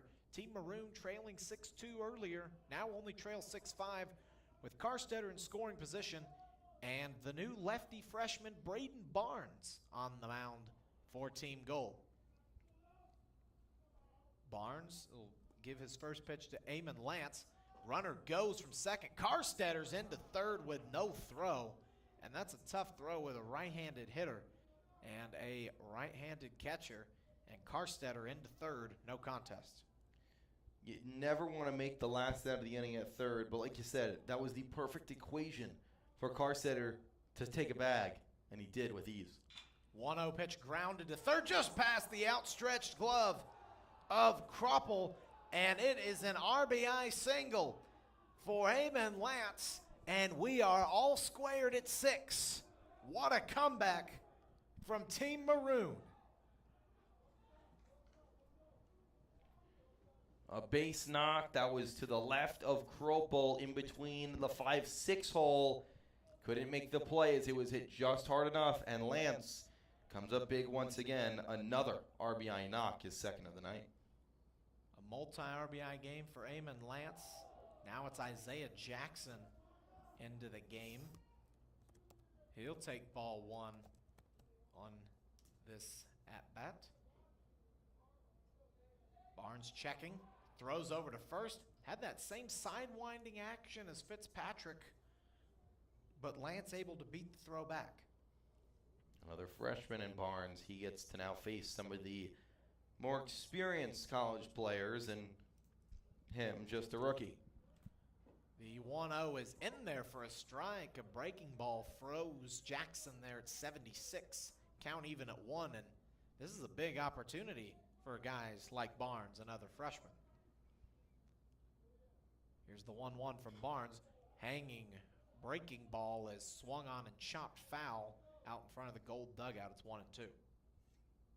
You're absolutely right. And another lefty, which every team needs their lefties. It's just a matter of who is reliable. You went through Fitzpatrick, clearly not, walking 3 guys and allowing the double. Barnes trying to be that guy here in the 5th. The 1-2 to Jackson is outside. Count even at 2 here with 2 gone in inning number 5. Another local kid is Barnes as well. The native of Chandler, Arizona, played high school ball at Basho. 2-2 pitches, down and out. Count runs full. Another off-speed pitch that Jackson was waiting to lay off the whole time. Full count pitch. Go ahead run for Team Maroon at first in the form of Eamon Lance. Swings and misses. Drop third strike, throw down to first for insurance. Tobias gloves it, and that will end the 5th inning, but not without fireworks from the Team Maroon bats. A 4 spot in inning number 5 makes this a 6-6 tie, and we'll be back with Team Gold taking the sticks in the top of the 6th here on Blaze Sports YouTube.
Back at Phoenix Municipal Stadium, 5 innings have come and gone, and 6 runs aside.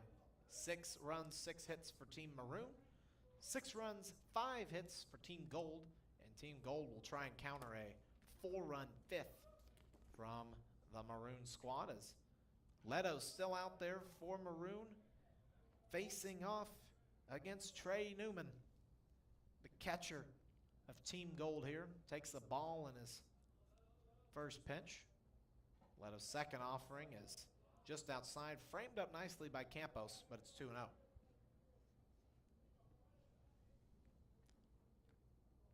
Felt like a game that Team Gold was in control of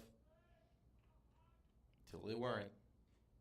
2-0 pitch, choppily fouled back behind the backstop. 2-1 count as Newman tried to lay back, but got his barrel on it anyway.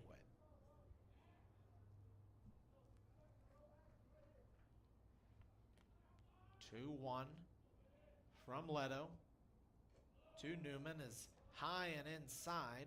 Count runs to 3-1, and another hitter's count for both these squads as controlling the zone has been a problem in these later innings, especially when these relievers have gone in some depth.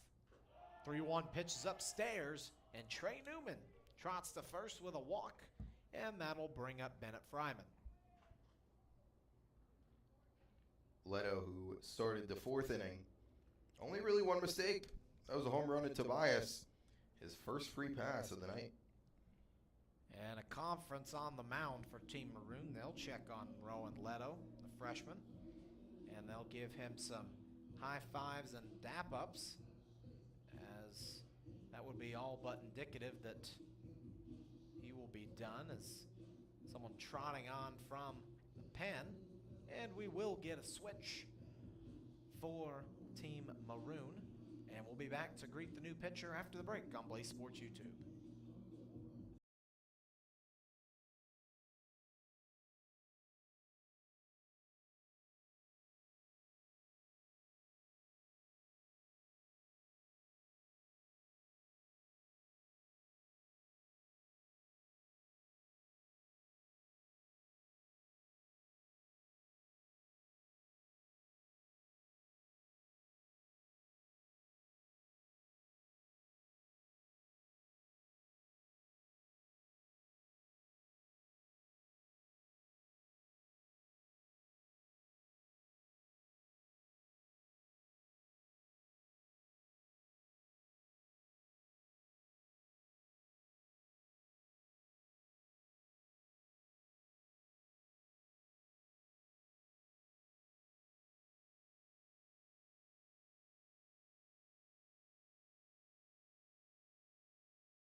Back here, top of the 6th, it is Matt Cornelius on for Team Maroon.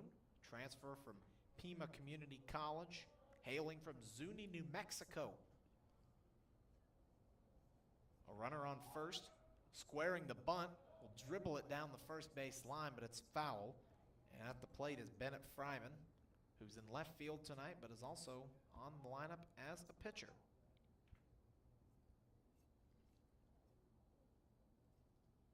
Cornelius, like you said, the Pima Community College transfer from down in Tucson.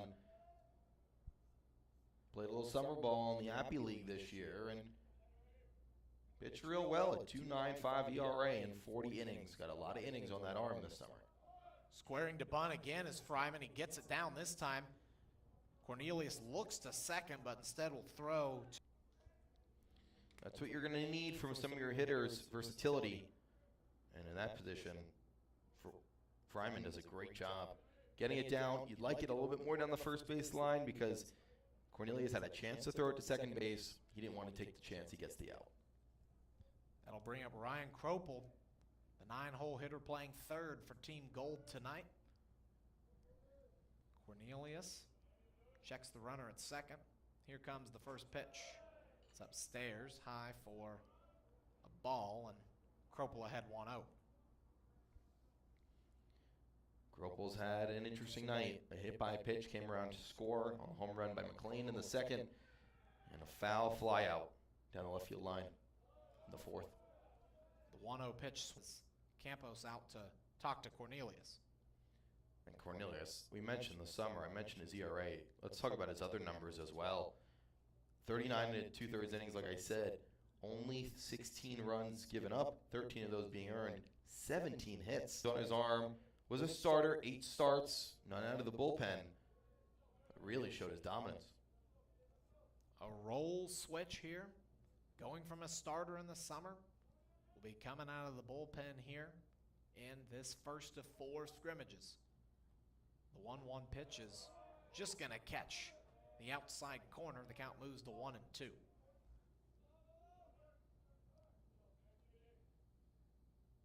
Kropel, another one of these new faces that's been relatively quiet here tonight for Team Gold, in a night where they've put up 6 runs. Here's the 1-2. It's driven down the right field line. It hooks foul, and Kropel almost had a big knock there to potentially give his squad the lead. A couple feet foul as he pulled it down the right field line. Not a lot of foul territory here at Phoenix Muni. I would have definitely driven in the run if it was fair. Kropel and Cornelius will do battle again on the 1-2. Approaching the 8 o'clock hour here, just outside of Phoenix and just outside of Tempe as well, kind of that gray area on the map. Cornelius checks back at second. The 1-2 is downstairs. Count is even at 2.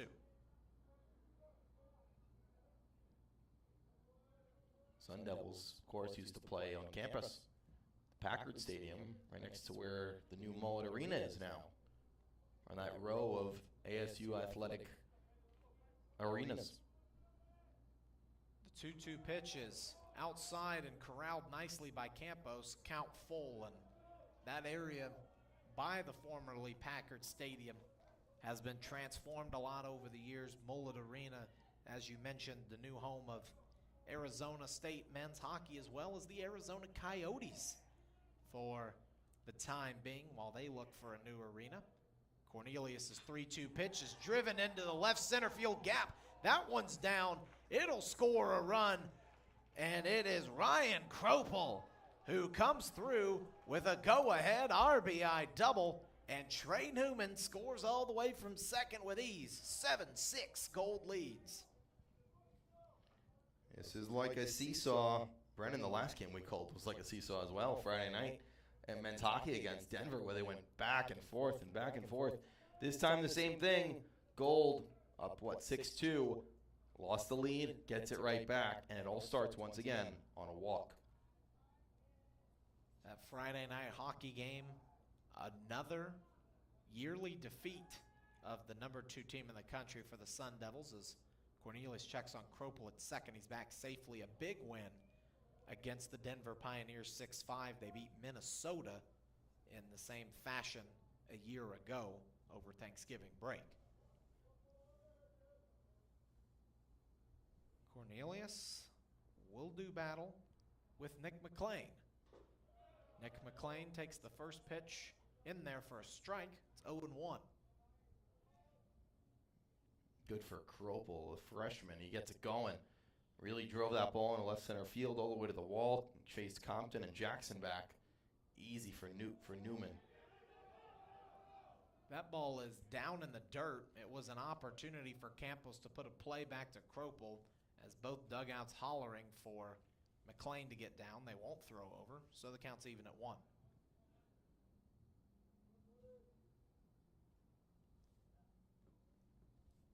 Cornelius, a junior, familiar with the area, familiar with the Arizona area. The 1-1 pitch is driven down the left field line and into the first row of that Inferno student section down in left field. It's 1-2. Yeah, really full tonight is the student section, right? Maybe by a few crickets. Students to pile in the seats, especially come conference play. The 1-2 pitch runs in there and almost gets McLean, count even at 2.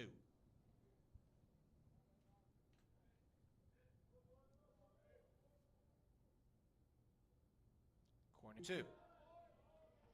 That one ran in and almost got him. And from 1-2, McLean will see a 3-2.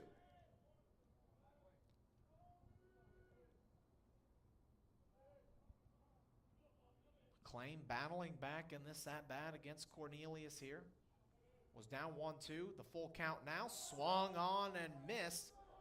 Campos applies the tag on the drop third. of inning number 6. Front. Path so far with a trio of stolen bases on the night, all coming relatively early. As Kropel dancing off the second base bag is the first pitch from Cornelius, again inside and low. That's where most of his recent pitches have gone, and something that he's gonna definitely want to look to clean up here.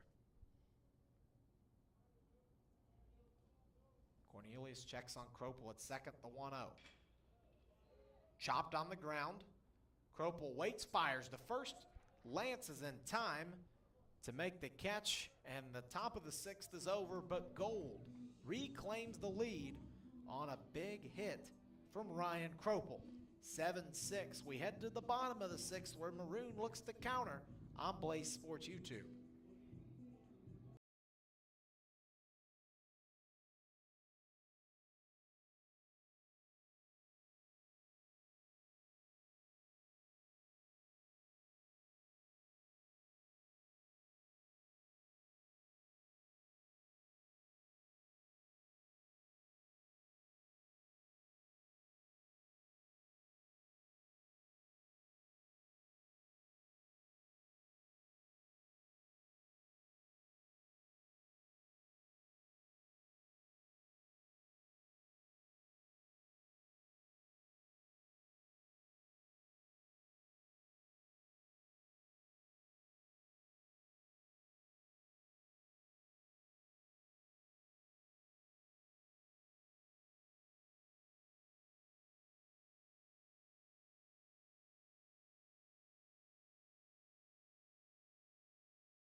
Seven to 6, Team Gold leads as they got a crucial hit from Ryan Kropel in the top of inning number 6, and now it will be Braden Barnes back on the mound going up against Brenden. 0-2.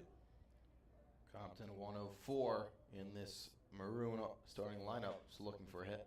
Ground ball to first. Tobias there throws it over to Barnes. It's a close play, but they're going to call him out. Great hustle there from Brandon Compton, the left fielder, and he is retired.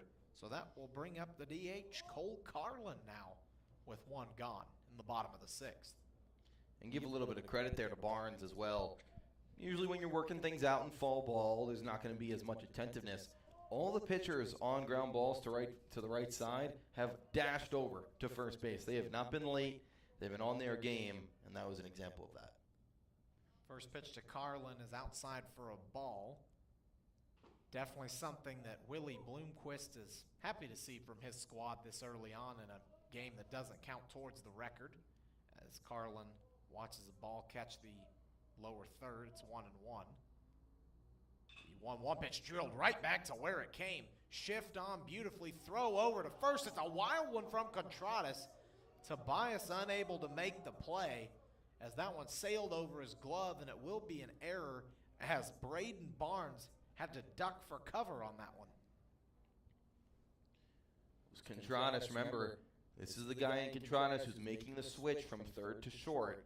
It might not seem like a huge change, but short, you're covering more ground. At times, it could be a longer throw from the hole. And that ball also had a little bit of bounce on it. It came off the bat a little bit weird. Contreras had to gather, and the throw was high. Steven Andina up now in the 9 hole, takes the first strike, and Contreras, a guy that had a little struggle in the fielding percentage department, had 8 errors last season. Andina's 0-1 pitches drilled right back to his Maroon dugout. Count now 0-2 as we see Carlin aboard at first. Andina in the batter's box, and Brenden Barnes on the hill. Throws back. He got him over at first. What a pickoff move by Brenden Barnes. Gets Cole Carlin the second time a runner's been picked off in this game, and what a play. It was Ondina in the third, and now Carlin here in the sixth, the lefty making his move. Ondina pops that one into foul territory down the first base line. Tobias giving chase. He'll run right into the right field stanchion, but that one's going to get out of play. Both of them were lefties, and Carlin, remember, with the lefty, you got to watch their front leg. If they go toward home plate, you can take your lead. The other way around, you have to get back most of the time. Carlin gets stuck. The 0-2 to Ondina. Popped up behind the first base side. It's a foul ball, and that one's going to land in the seating bowl. A row behind a couple of limited fans here tonight. The 0-2 pitch, again, right back to nearly the same area. It's lifted behind home plate, and now a couple of spectators getting some foul ball action, and another 0-2 to Ondina. He watches that one go downstairs. Count now 1-2. It's a good curveball from Barnes, 0-2. A 12-6 like action going right into the dirt. The 1-2 pitch is high and upstairs. 2-2 pitch now, as that one clocked in at 75. Another off-speed pitch that Barnes is going to want to land here on 2-2. That one chased and driven just out onto the first base side concourse. And another foul ball. This will be pitch number 8. Good day for Ondina so far. A single in the third, a walk, came around and scored in the fifth. That one drilled to short. It's over the head of Contreras, who didn't give much of a grab to it, and it is a base hit for Steven Ondina, and the inning continues for Team Maroon, and they'll go back to the top of the order. Hard hit ball. Ondina just digs it out of the bottom of the zone, lifts it over shortstop, and puts it into left field. Might be the 9-hitter tonight, but he's really showing a lot so far. And that brings up the speed threat in right field for this Maroon team and Harris Williams. Williams takes a hearty hack at the first pitch outside. It's 0-1. It's a kid in Ondina who actually he spent 3 years at FIU, like we mentioned, but originally comes from Puerto Rico. One of the international players on this squad as Williams takes a ball outside, evens the count at 1, and as we have mentioned, Willie Bloomquist's squad really getting to flow to game. The 2-1 to Harris Williams. That one's downstairs and outside. Count is 3-1 now. Well, Ondina really made his case of going Division I after going, Division I at a Power 5 school, I should say, rather than Florida International. As the pickoff isn't there in time, was his sophomore year in 2022. In 48 games, he earned 36 walks. Didn't strike out 44 times, but 36 walks in 48 games, boosted his on base to 366. His junior year, not as good.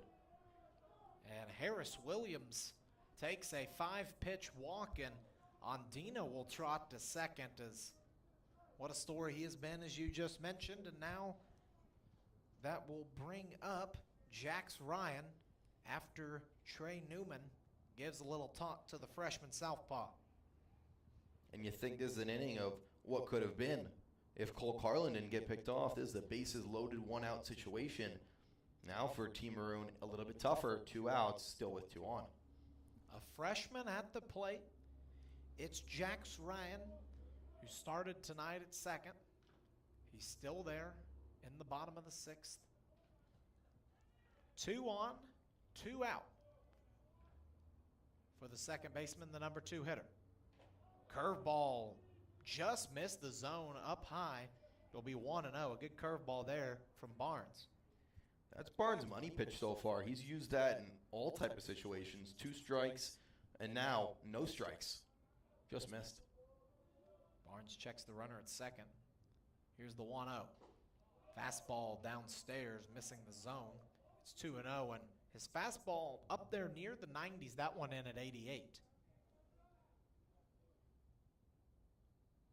Ryan looking, set, has a 2-0 lead on this at-bat against Barnes.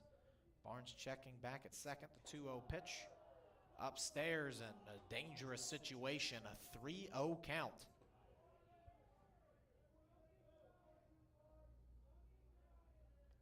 Jax Ryan, a freshman who hasn't done a whole lot today in terms of an offensive production standpoint, has a chance here with a big 3-0 advantage. And he'll take ball 4 downstairs, a 4-pitch walk. And that is not what the doctor ordered for Brenden Barnes, as Team Maroon loads the bases for the second straight inning. And now they'll be out to talk to the freshman lefty. This is the problem for both teams, really, but especially tonight. You talk about last inning, it was the bases were loaded on 3 walks, and they were cleared on the double blooper to center field by Carstetter. Here, he had an error that got Carlin on. He got picked off. On Dino with a great at-bat to single into left, and then 2 straight walks to the top of the order. Bring up the 3-hitter with bases juiced. That is all for Barnes. A Gold pitcher trotting in to the mound, and we'll be right back to tell you all about him on Blaze Sports YouTube.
Hunter Omlid will be the new pitcher for Team Gold here, and he comes into a jam. 2 outs for Team Maroon, the bases loaded, and one of the Maroon team's best hitters in Ryan Campos at the plate with a squad down 7-6.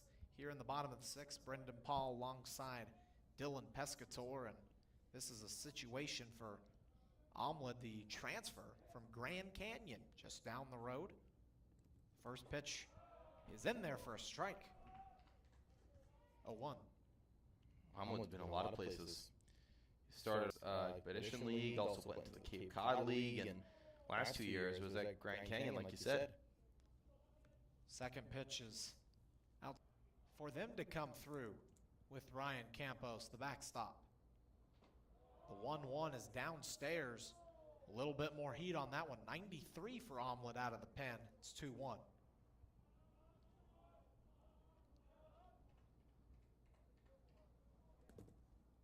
Omlid coming from Hamilton High School in Hamilton, Montana, his hometown. Who's there? He makes the catch. He pumps his fist, and Team Gold survives a thrilling situation. They get out of the bases loaded jam unscathed We'll head to the top of the 7th next, where my broadcast partner Dylan Pescatore will take over with a 7-6 lead for Team Gold here on Blaze Sports YouTube.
Back here for some Sun Devil baseball, game 1 of 4 of the Maroon and Gold World Series.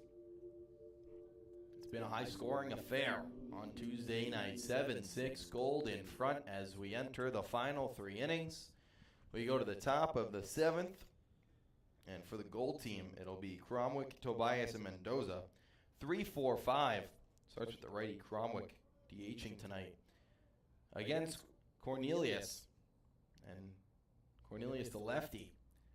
You mentioned his affair. First pitch, pop fly into average depth and left over his Compton, and he makes the catch with his right hand where the glove sits for out number 1. Decent charge into that one by Cromwick, but not much Compton had to do to give chase to that one. First out, easy. Cornelius, we mentioned, started his college career at Pima Community College down in Tucson, where they have different accolades and questions they ask as a first pitch strike is fired to Tobias, who homered to right center in the first time for the last time he was up. Cornelius, who won Gatorade Player of the Year in his senior year of high school, donated the money that he got from the award to some youth organizations in the Tucson area. The 0-1 is outside for a ball to Tobias, 1 out, nobody on, in the top of the 7th. But that wasn't even the most interesting part of the questions they asked Cornelius when he got to Pima Community College. 1-1's fouled back to the netting, 1-2. He says everyone has a pregame routine. Everyone has a superstition or something of the sort. Cornelius's, his pregame routine is to play a video game, Warzone, before every single game, whether he's pitching or not. You don't hear that a lot. 1-2 pitch to Tobias outside corner. He didn't hit it, just a few inches off the black. 2-2 with 1 out. Usually you hear pitchers, if they play video games, it's MLB The Show or something to get a little bit of prep work in. But Warzone's the first one. Haven't heard that one before. I've never played the game either. 2-2 to Tobias, a two-hopper to second base. Ryan picks it up and fires over to first. Lance with the catch. And out number 2 is recorded. Base is empty for Ethan Mendoza.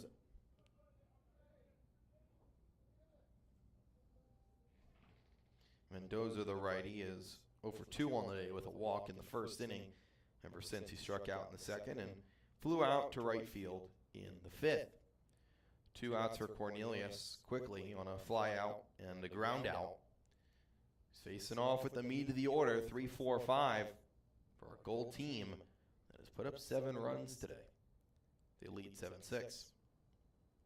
Cornelius' first pitch to Mendoza is high and outside with the fastball at 81.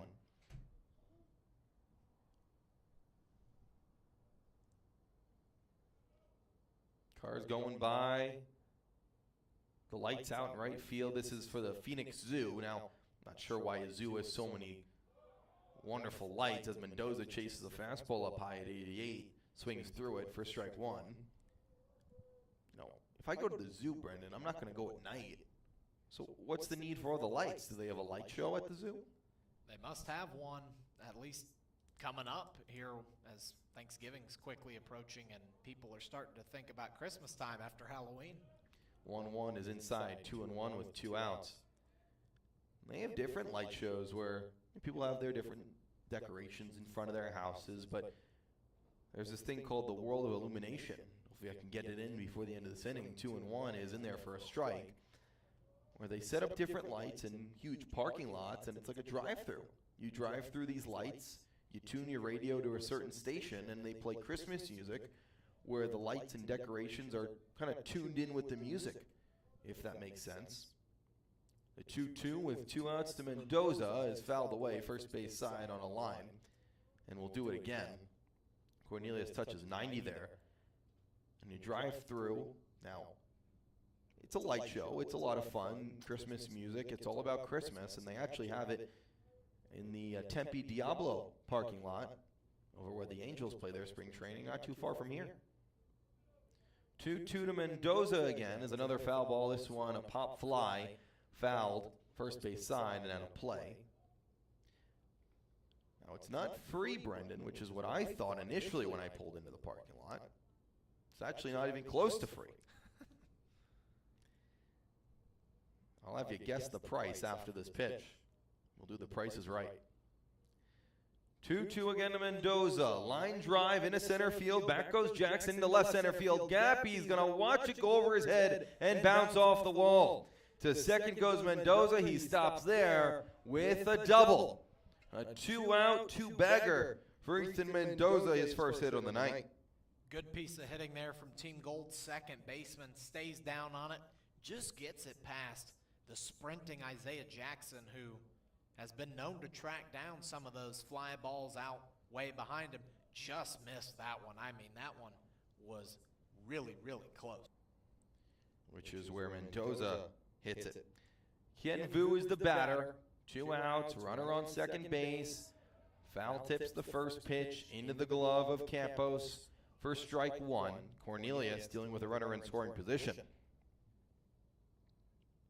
The shortstop, Odina, is close to second, keeping the runner, Mendoza, close. A foul tip at home plate makes it 0-2 with 2 outs. Brenden, the game actually got pretty important, so we'll have to hold the World of Illumination conversation maybe the next inning. Top 7, 7-6 Gold in front, and at bat. Vu with a runner on second base, 0-2 the count. Cornelius, the left-handed pitcher, kicks and deals, swing and a miss.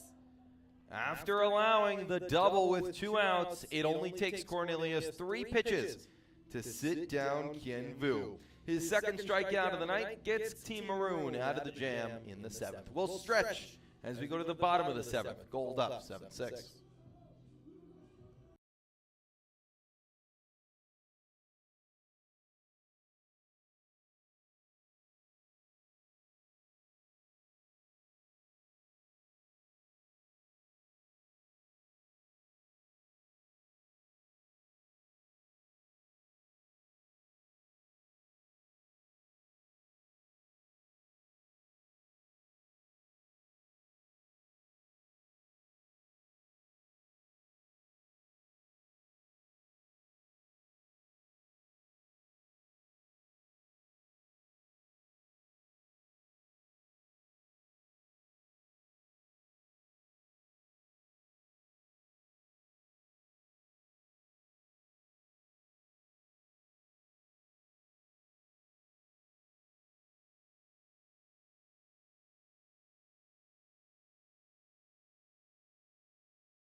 Back here on the Blaze Sports YouTube page, we've stretched. We're going to the bottom of the 7th in the Maroon and Gold World Series Game 1 here on Tuesday night. Thanks for joining us. Still in Pescatore, Brenden, Paul.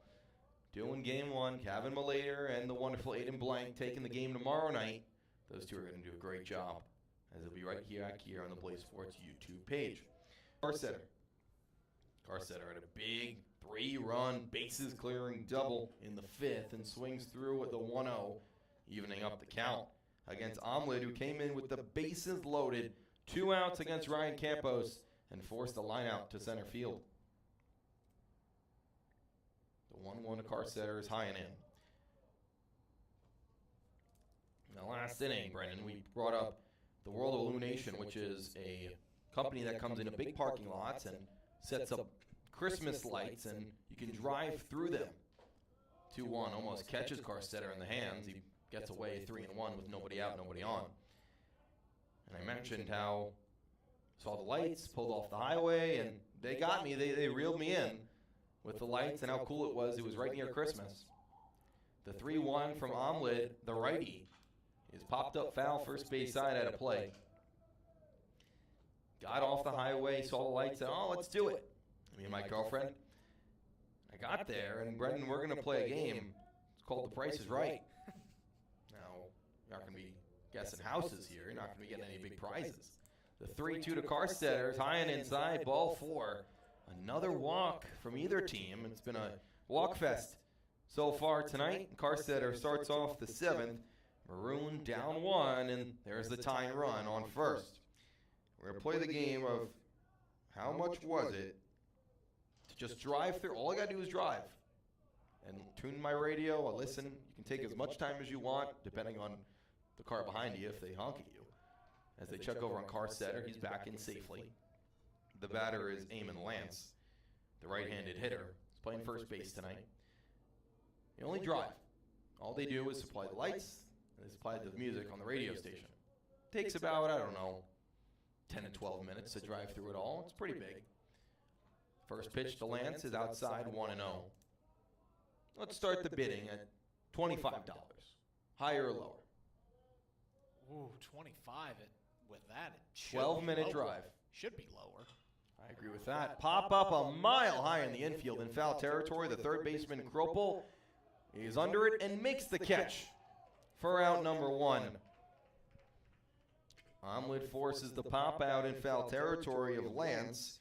Retiring him for the first time since the first inning is Team Gold. As Kropel makes the catch. 1 out recorded. Isaiah Jackson, the left-handed hitter, will step into the box. Newman, the catcher, is going to go check in game plan with Omelet against Jackson. So first bid, 25, higher or lower? I'm going to go with lower. Based on what you've told me, I can't imagine it being lower. All right, well, you're 0 for 1 so far, Brenden. It is higher than $25. This is to drive through Christmas lights and listen to music. Now, it's a great show. What would I value at the first pitch to Jackson is down and in, forcing him to jog away on the, he's a batting left, forced him into the right-handed batter's box, running away from the pitch, make sure he didn't get hit. 1-0 with 1 out, runner on first is Carsetter. So it's higher than 25. We'll go to 30. Higher or lower? You know what? I'll go with higher this time. 1-0 drilled to center field. At the track is Vu. He's under it. He makes the catch on the hard hit line drive. Throw goes into first. It won't get Carsetter as he has to head back. Jackson kills the ball to center, but right at Vu for out number 2. That's a couple of hard hit balls from Isaiah Jackson in this game. One that went to the deep part of the center field warning track, and 2 hits that Jackson's got to be happy with the contact, just not the loud F8 and F9 that he had on him. Brenden Compton, the batter, 2 outs, runner on first is Carsetter. So you said higher on 30. Higher on 30. All right, you're 1 for 2. That is correct. Holy cow. Higher than 30? Higher than 30. We're going to move on to $35. Higher or lower, or is that the right price? First pitch to Compton, the lefty, is a strike from Omelet. I'm still going to, if you started at 25, I'm still going to stick with higher now. Higher on 35, you're correct. Wow. higher than $35. This is a one-time fee, 12-minute drive, max 0-1 is fouled on a line, third base side, into the netting. 0-2 with 2 outs. All right, give me your final guess. How much was it to do the World of Illumination drive-through? I'm gonna go even. I'm gonna go with $50 on the nose. Brendan, I'm sure they wish they could cost me $50. It was exactly $40 to drive through the Christmas lights last year. 0-2 the count to Compton. The pitch from Omelet is high and away with the fastball, clocking in at 91 miles per hour. 1-2 Carsetter traces his steps back to first. Got me for $40. Woo, that's crazy. And that's a situation where you drive up and there's someone there to get your information. I thought they were just going to tell me what radio station to deal to. As they check over on first, Carsetter dives in with plenty of time. Thought they were just going to give me, tune into this radio station, any sort of rules they have, maybe turn off my headlights, whatever. No, I had the credit card machine, and you can't go back at that point because then you have to reverse.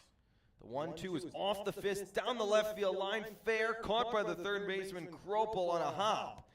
And it'll be an infield single on a odd hit by Compton off the fist, just stays fair inside third base. He stands at first, moving up to second, Carsetter with 2 outs. And a great piece of opposite field hitting there as they'll get another guy on base, and Team Maroon down 1 here. They want to get something going, Compton, with that nice piece of hitting, and now a runner in no man's land. A pickoff to second. Carsetter gets picked off. He goes to third, and he's tagged out. It's Contrades who got the throw from the pitcher Omelet, and another bases, running on the bases problem, and that'll be the end of the game. Could you imagine 2 on, 2 outs, and Carsetter picked off? Team Gold wins this one 7-6 in 7 innings. That is a heartbreaking way to lose any game. It can be an inter-squad scrimmage, the first game of the regular season, or a game in the postseason. You get picked off with a runner in scoring position with a chance to go ahead. That's always going to sting, no matter what the scenario is or how far you are into the season. And Willie Bloomquist is definitely going to have that one on replay in the film session. Played 7 innings tonight. Team Gold wins 7-6. They were originally up 6-2 and lost that lead 6-6. And the game-winning hit comes off the bat of Team Gold in the 6th. An RBI single, or RBI double by Ryan Kropel into left center field. He forced the lead to Team Gold, 7-6, and they end up winning. Now, there was some good, there was some bad. We're going to take our conclusions from only 1 scrimmage on a Tuesday night in November, but 3 base running mistakes, 2 pickoffs, and the one by Carsetter, he got picked off too at the end of the game. Those are things where, like you said, if this was February or March, or hold your breath, May or even June, it can't happen. Absolutely not. And I think Willie Bloomquist, knowing how he's going to have his team prepared, he's going to say that can't happen in November. He wants no part of that. And they're going to, as I said earlier, they're going to talk about that one a lot. They're going to practice, especially on those southpaws that they had a lot of trouble with. That's where 2 of the 3 pickoffs came, as southpaws were looking to step towards the mound, but instead step back towards the first base bag, and a couple of mistakes there and led to some unforced base running errors. Final score, 7-6, Gold wins. Complete time, 2 hours and 40 minutes. 7 innings of play. Tomorrow night, same thing, same time, 6 o'clock. Right back here at Phoenix Municipal Stadium. It'll be Kevin Malater and Aiden Blank taking you through the action. Tonight, it was Brenden Paul, along with Dylan Pescatore, taking you through 7. Team Gold wins 7-7.